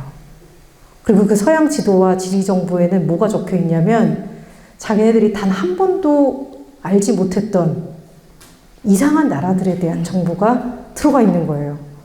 직방위기를 읽었더니 그 나라들은 우리가 가지고 있는 문명이나 우리가 가지고 있는 관습이나 문화하고 너무 다른 종류의 관습들을 가지고 있는 사람들. 이런 나라들이 너무나 이 세계에 많다라는 거를 지도 같은 걸 보면서 알게 되는 거죠. 그래서 아까 전에 말씀드렸듯이 어떤 사람들은 와, 나도 여행을 갈 테야. 여행을 많이 갔으면 좋겠어. 해외여행도 갔으면 좋겠어. 이런 사람들도 있었겠지만 소홍상수학을 받아들였었던 굉장히 많은 조선의 유학자들은 외부에 이렇게 많은 알지 못하는 오랑캐들이 존재한다는 사실 자체가 너무나 공포감으로 다가왔을 거예요. 우리가 대체로 미지의 존재들은 우리한테 공포감을 줍니다. 왜냐하면 그 사람들이랑 그 존재들과 우리가 친구가 될 수 있을지 없을지 알 수가 없거든요. 그쵸? 심지어 친구가 된다고 하더라도 우리는 계속해서 경계하잖아요. 그런 문제들이 있는 거죠. 그래서 시간이 너무 다 돼가지고 이제 그 천화도로 다시 돌아가 보면 이 천화도에 그래서 천화도가 그 지도첩 안에 들어가 있다라고 말씀을 드렸잖아요. 이 지도첩 안에 제가 천화도 말고 중국도, 일본도, 류큐도, 조선지도 이렇게 그려져 있다고 말씀드렸죠. 중국도를 보면은 이 천화도가 사실은 굉장히 둥근 세계가 지구가 둥글다라고 하는 사실은 받아들였지만 굉장히 배타적인 지도라는 거를 알 수가 있습니다. 왜냐하면 이 모든 중국도는 다 명나라 지도예요. 제가 지금까지 봤었던 거의 95%의 천화도는 청나라 지도를 그린 게 없습니다. 다 명나라 지도예요. 선생님들 그 전 시간에 중화, 이적 이런 얘기 좀 하셨죠. 중화 문명에 대한 그 열망, 우리가 이걸 다시 회복해야 되는데 못한다라고 하는 그 열망이 들어가 있는 거예요. 그럼 왜 조선, 일본, 류큐였는가? 명나라 때 만들어진 그 역사서들을 보면은, 명나라 쪽에서 만들어진 역사서들을 보면은 이제 명나라의 조공국들의 이름이 리스트가 쭉 나오는 게 있거든요. 제일 먼저 나오는 게 조선, 두 번째로 나오는 게 류큐, 일본입니다. 그러니까 이 나라들은 상징적으로 이 명나라를 지키는 마지막의 가디언들 같은 거예요. 그러니까 명나라와 조선, 일본, 류큐를 집어넣고 거기에 조선에 대한 정보를 우리가 조선인들이니까 더 집어넣은 거라고 얘기할 수 있는 거죠. 그래서 이 지도, 이게 제가 뭔가를 지우면서 다 이렇게 약간 좀 문제가 생겼는데, 이 지도는 하백원이라고 하는 사람이 만든 만국전도, 이거 다 쳐보면은 다 나옵니다. 이것도 태서회사 이마도 만국전도라고 하는 이름의 지도인데요. 이 하백원이라고 하는 사람이 그린 것도 이 만국전도도, 이 만국전도를 보면 이 사람이 1822년에 만들었거든요. 1822년이면 너무 많은 시간이 지났는데도 보면은 중간에 대명해라고 되어 있어요. 다 대청해거든요. 이 시점이 되면 대청해, 그 다음에 대청일통이에요. 다 대명일통. 이렇게 이 사람들은 여전히 받아들이지 못하는 세계. 그러니까 이 세계가 굉장히 많아졌고 지리 정보는 되게 넓어졌지만, 세계관은 넓어지고 세계에 대한 인식은 넓어졌지만, 여전히 굉장히 자기네들이 가지고 있는 과거, 그러니까 자기네들이 원래 관습적으로 가지고 있는 생각들을 이 사람들이 포기하지 않은 거죠. 이 사람들이. 이거는 여기 대청해라고 이렇게 써 있는데요. 이거는 페르난도 베르리스트의 고려전도에 이미 다 대청해라고 돼 있었어요. 이거를 조선 사람들이 봤음에도 불구하고 이걸 다 대명해라고 쓰고 있는 거는 굉장히 의도적인 것이라고 얘기할 수 있습니다. 그래서 우리가 태원지로 다시 돌아가 보면, 우리가 서양 지식을 받아들인다라고 하는 그 사실을 놓고 우리는 굉장히 쉽게 개방적이 된다, 이꼴 개방적이 된다라는 의미로 생각하기가 굉장히 쉬워요. 태원지 같은 경우도 사실은 지구가 둥글다라고 하는 거로부터 시작한 그런 소설이라고 얘기할 수 있죠. 이거는 서양 지식을 받아들인 그런 거지만, 이 안에서 이 임성과 그 친구들이 외부에 대해서 대하는 태도를 보면 낯선 존재들을 어떻게 했다고 말씀드렸죠? 다 죽이고 없애면서 태원에 이르러서 문명을 세운다고 했잖아요. 그러니까 조선 사람들 중에 일부 어떤 지식인들은 서양의 정보를 받아들이되 그걸 어떤 그냥 지식으로 받아들이는 거지, 지식이 넓어지는 걸로 받아들이는 거지, 자기네들의 세계관 자체를 바꾸는 걸로는 받아들이지 않았다. 그래서 선생님들이 나중에 뭔가 이렇게 보시면 알겠지만, 우리가 위정척사파 그러면 굉장히 무식한 사람들이라고 생각하잖아요. 서양에 대해서 아무것도 모르는 사람들. 위정척사파들 나오기 전에 척사파들도 있는데, 이 사람들도 굉장히 서양에 대해서 아무것도 모르면서 반대한 사람들이라고 생각하기가 쉽지만, 그 사람들 19세기 기점으로 봤을 때 서양 지식을 가장 많이 가지고 있는 사람들이었어요. 근데 어떤 식으로 이 사람들이 서양에 대해서 정보를 수집했는가? 경계해야 되고 무서운 존재들로. 그리고 그거는 어떤 측면에서는 맞는 얘기이기도 했죠. 왜냐하면 서양의 전함들이 계속해서 조선으로 들어오고 있는 상황에서 와, 반갑습니다라고 얘기하는 것도 되게 이상한 거잖아요. 그래서 우리가 이제 지도라든지 이런 것들을 통해서 서양 조선인들이 이 세계와 어떻게 만났고, 어떤 때는 굉장히 그거를 긍정적으로 받아들이고 좋게 받아들여서 자기 삶에 녹아내는 경우들도 있는 반면에, 다른 한편으로는 또 거기에 대한 배타성이 이런 지식으로부터 오기도 했다라고 하는 것을 이제 선생님들과 같이 공부해 봤습니다.